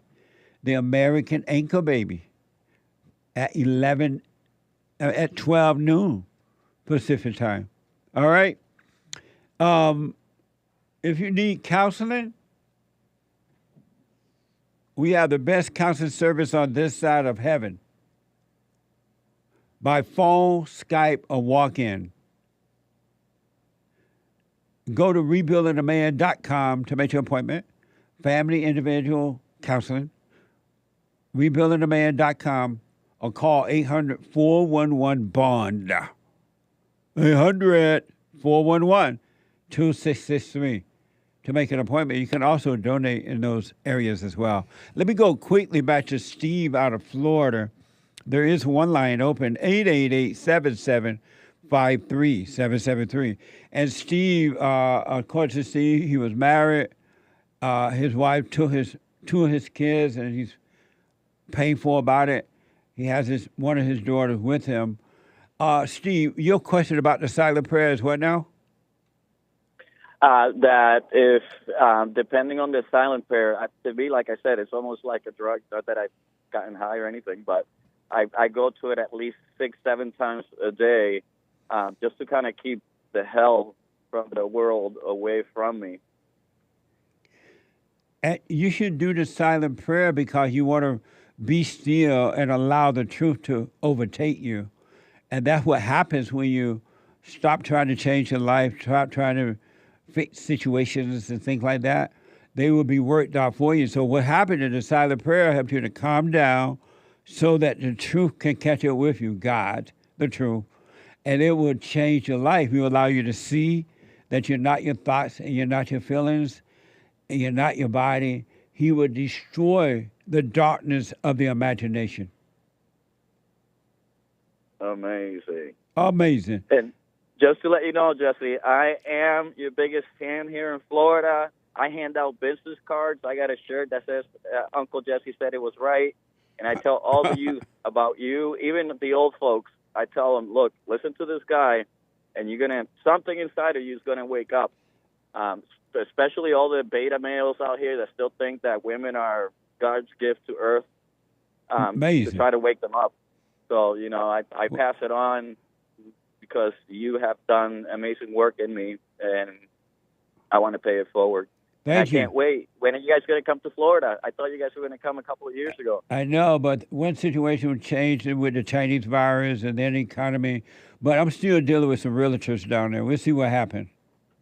Well, let's hope Trump wins and you make it down here because we're waiting for you, brother. Absolutely. Let me tell you this before we run. Yes, sir. The pain that you feel over the loss of your children, that's what you were calling depression and all that? You felt depressed? Yeah, they gave me medication and stuff like that, but since I've been doing the silent prayer, I haven't needed to take any of that crap. Okay. Also, I want you to know is that when you feel pain for the children, this woman took your children away from you, that pain is not for the children, it's for you. It's all ego. That's not love. You're not doing it for the children. You're doing it for your ego gratification. And I want you to be aware of that so you can stop that too. If you love them, you would not cry over them.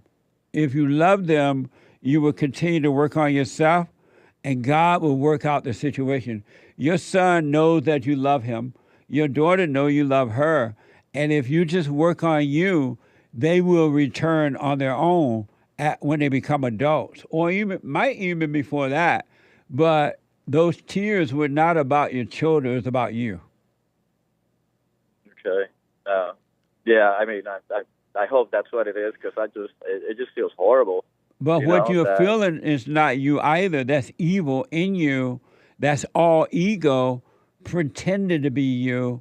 And when it gets you to overreact or makes you think that is you, oh, you feel horrible. This is you. You feel love. You miss your children, right? It's lying to you because it wants to stay inside of you. Okay. It's not you. And I want you to know that so that when it comes again, and it will, because that's how it stays alive, you just watch it and not call it you. Don't call it depression. You do feel the pain, but it's the evil spirits inside your body. It's not your pain. Don't call it you. So if I start like crying and stuff like that, just let it happen, but don't label it. Right. And don't let the devil tell you, oh, poor you, it's you. You lost this woman took your kids. You feel for your kids. Don't let it be called you at all. Don't call it you. It's like, don't labor it, just see it. Okay. All right. And then the last thing, stop reaching out to the children. That your son is old enough to reach out to you. He know you love him, so cut that out too. Yeah, that was the other thing too. I kind of figured, as I was calling you, I kind of was figuring that out, because if he knows me, he knows what I've done.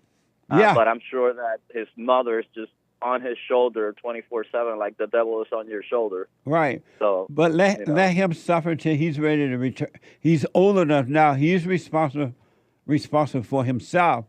His mother's not responsible anymore. You're not responsible anymore. He's responsible. So just leave him in his hell until he reaches out to you. Okay. All right. Definitely. And when he reaches out, don't give him any money. Oh no. That's definitely. I've been. Sometimes I think about that, what that would look like, and it would be nothing about money or finances. It would be more about spirituality and kind of bring him the way you brought me to wake up. So in closing, don't reach out to try to get him anymore. Let him go into his hell, and don't resent him. Don't be angry at him, and you just work on you. And all thoughts and all feelings are all ego. They're never you at all. Amen. All right? All right. Thank you, Jesse. All right, you brother. are a lifesaver. I wish God bless you, brother. Let me know how it goes.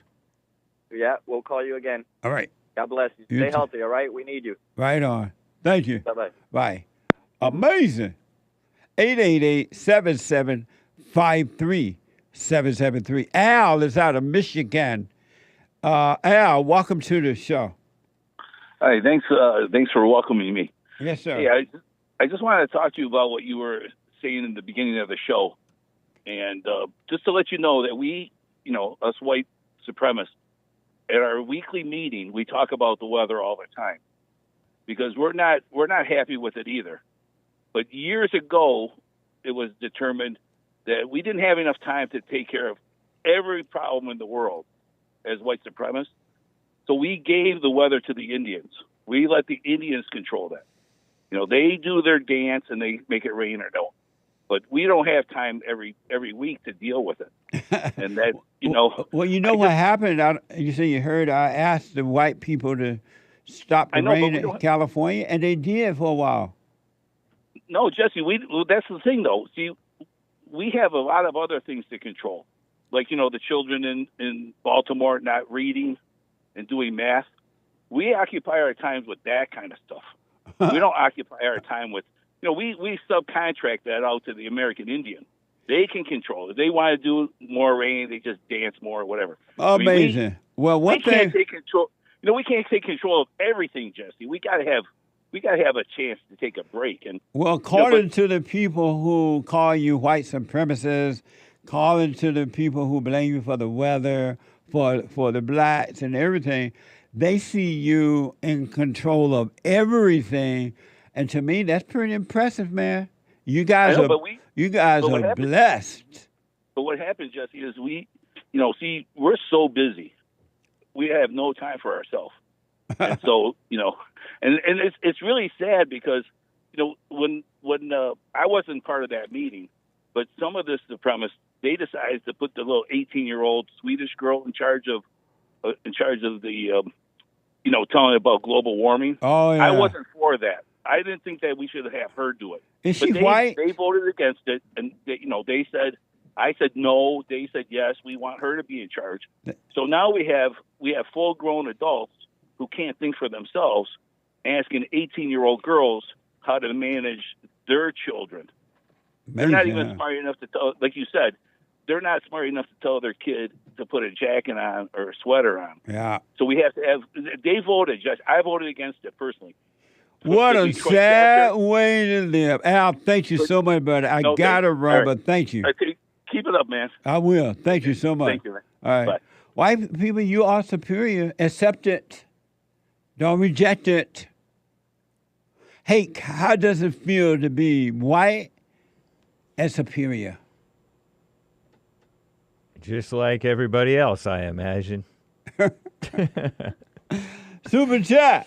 Super. Super chats. There is a line open, 888-7753-773. Forgive Yo Mama bought a coffee. Howdy, Jesse. Cowboy emoji, horse emoji, and a yeehaw.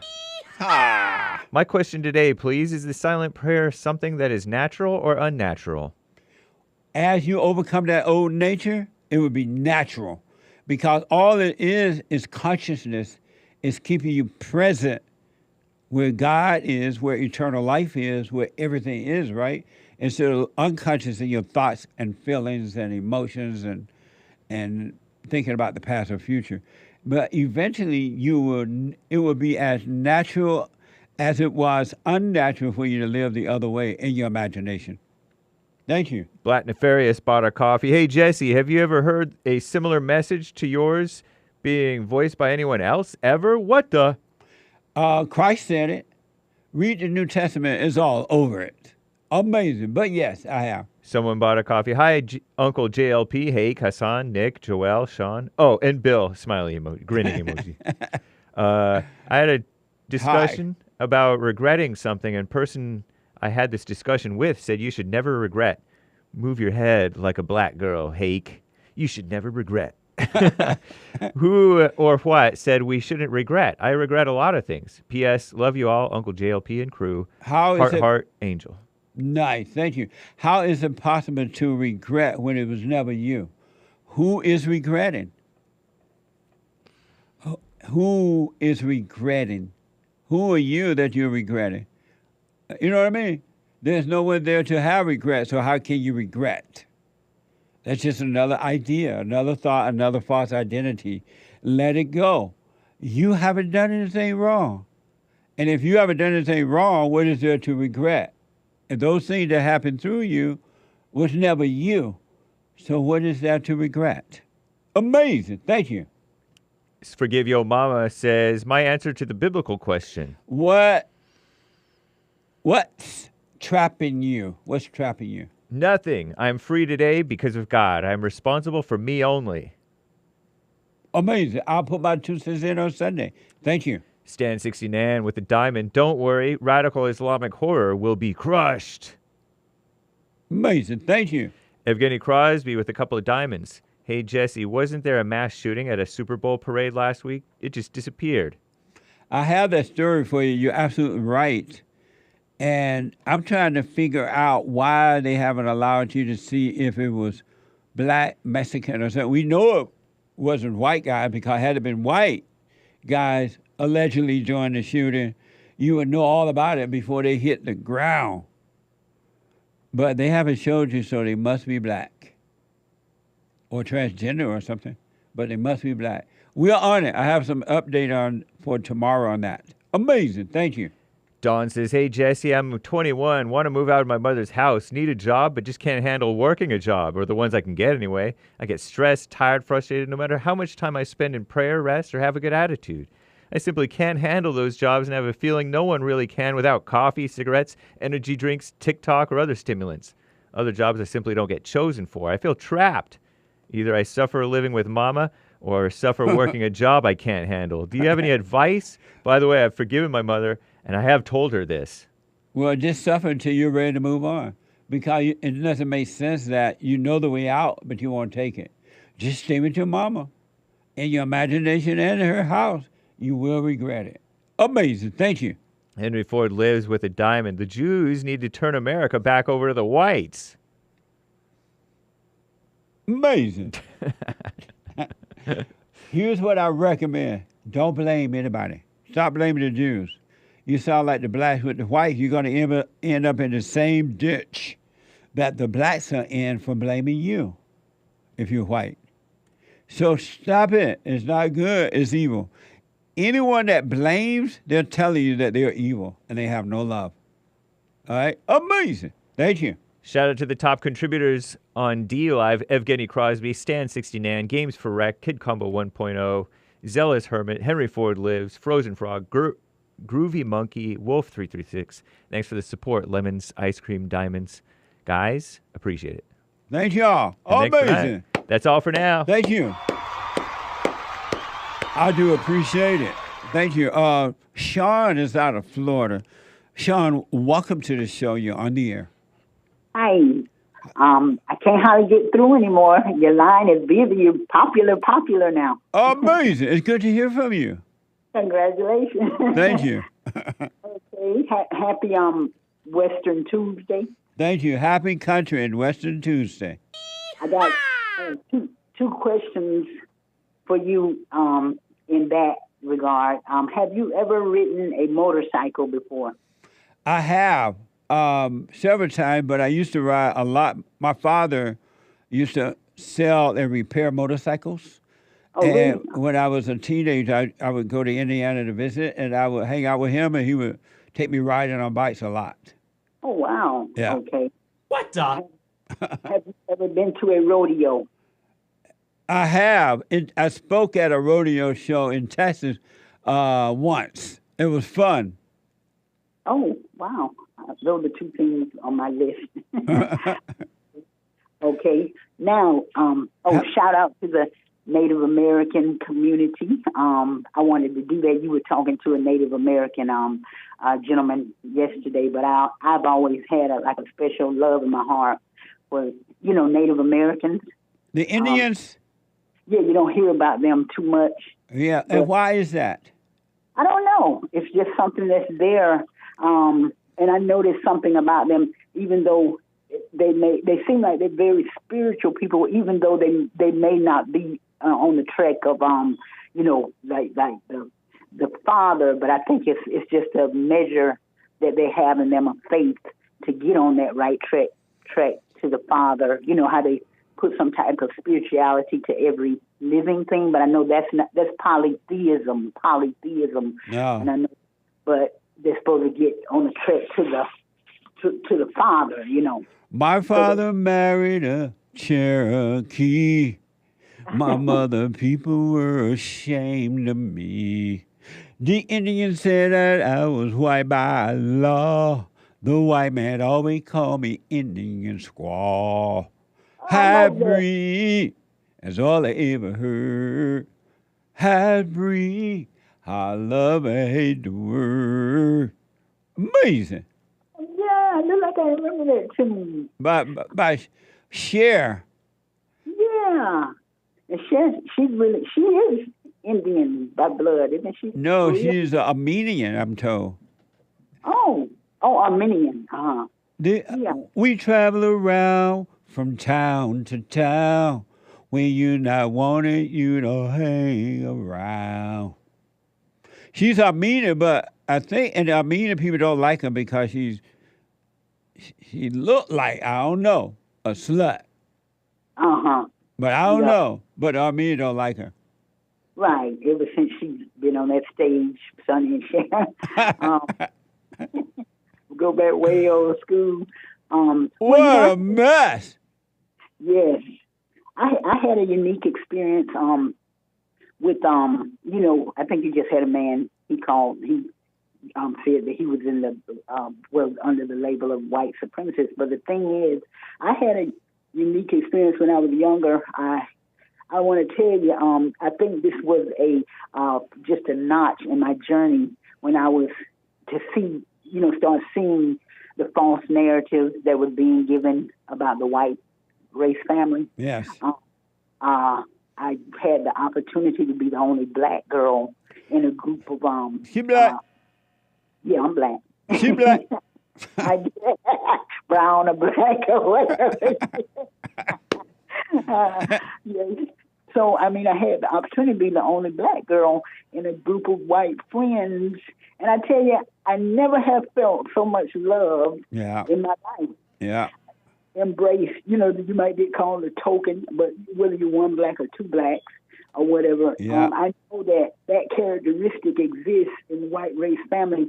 If you're gonna be embraced with acceptance. Really, that's the truth about them. It is. It's so true. That's why I don't understand. Another reason, I do know why whites are afraid, but I don't know why whites would be afraid because they know they're not racist. They know that they as you use the word, embrace the blacks. They try to get along with them. They don't think that way about them. But yet they won't speak up and tell them that's not true. What you're thinking is just not true what you've been told. White people have always embraced black people. Yeah, they have. They really have. And so I've seen that, even if some, whether it's a group that they may not be saved or whatever, but it's that characteristic. They may have some black friend or a couple of black friends in that group with them. You're gonna be embraced, and they're gonna treat you, with love and Yeah. But now I do want to tell you, even when I was growing up, I had some white friends. I used to go to their house for dinner, and their parents used to have on these beautiful white suits with the white hat, and you could just see their eyes, and they used to let me put on the suit too. Oh, really? No, I'll play. I'm talking about Colonel Sanders suit. And by the way, that song with Half Breed with Cher, it was back in 1973. Oh, okay. I like that song. Yeah, me too. It used to be popular. Mm-hmm. And one last thing I want to mention to you about the Indians. I know someone that lives in the Indians' territory, wherever that is, and they said that the Indians, a lot of the young Indians are committing suicide. They're like alcoholics and drug addicts, and they're having a rough time. Those reservations and drinking. Yeah, drinking is a big vice for them. Right. With depression and poverty. Yeah. And kind of stuff. So it's like if somebody, if somebody really could outreach to them. Well, like you say, you turn back to the Father. Yeah. Yesterday you were talking about the children. Some of the stuff that's being seen with what the children are doing. I noticed something. They're doing this on the internet in a subliminal way. They are using pronouns. It's like to show the seed of confusion. Yes. You could be looking at a picture of a female or something like that, and the wording that they have. Yeah. Sean, let me tell you this. The computer's going to cut us off in a minute here. We're out of time. Are you able to call me again? Yes, I can. Okay, I want you to make the point you're about to make about the computer and the kids, all right? Yeah, they are using, they may say something. Well, I can't let you make it now because they're going to cut us off. Call me, and then you can finish it. Okay. All right? God bless you. It was fun talking to you. Okay, bye-bye. Bye now. I am out of time. The Hake Report is coming up now. The Hake Report. Get on that straight and narrow spiritual path. Love everyone. Don't hate. Forgive. Don't hold on to anger. And do the silent prayer. Let the thoughts go. And you shall be free. Stay in the present, not the past. No such thing. All right. Right out of Hampton, Virginia. Stevenson, the first time call out of North Carolina. And then the callers hanging up. I'm out of time. The Hake coming up now. After the Hake Report, Joel Friday TV. Be black. And after Joel Friday TV, the American Anchor Baby at 12 noon. Thank you for your support. Get on that straight and narrow. Just stay there. Don't look back. Don't look to the side. Don't look left or right. Stay there. Take care, folks. Amazing show today. I appreciate it. Country and Western Tuesday. Yeehaw!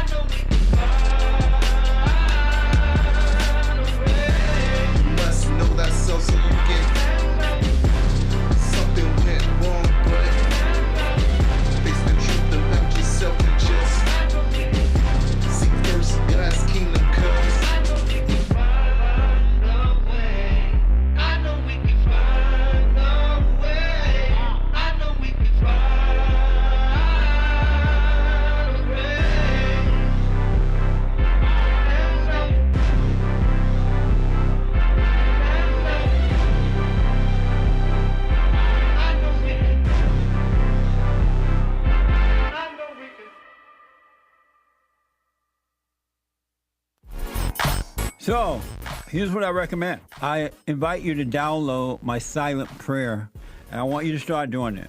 You just download it, get the points of how to do it, and then after a while, you just do it on your own. It's going to point you in the right direction that your life will be returned to you from God. He will give you your life back, because anyone and all people who has anger, they're not themselves.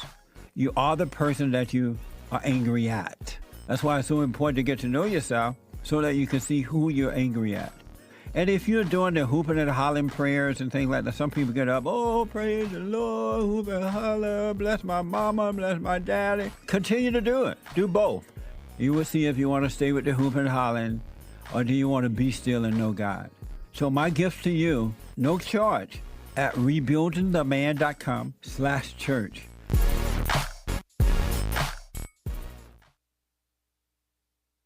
I noticed after a while that when these guys overcome their anger, they have amazing ideas about starting a business, but because they've been told that if you don't get a loan from the bank, or if you don't have a 5-year plan, or if you don't do this, and it's just simply not true, it's the first step. With faith, then all things are possible. So, but the most important thing is to return to the Father. That yearning that you have, that emptiness, that void, is not for more stuff. It's not for more friends. It is a return to the Father, because there's no way you can return to God and be angry at your earthly father. So thank you all so much, right? People around the world donated to Bond at rebuildingtheman.com, or they call 800-411-2663, and we're still committed to pointing the right way for men and women to return to the Father.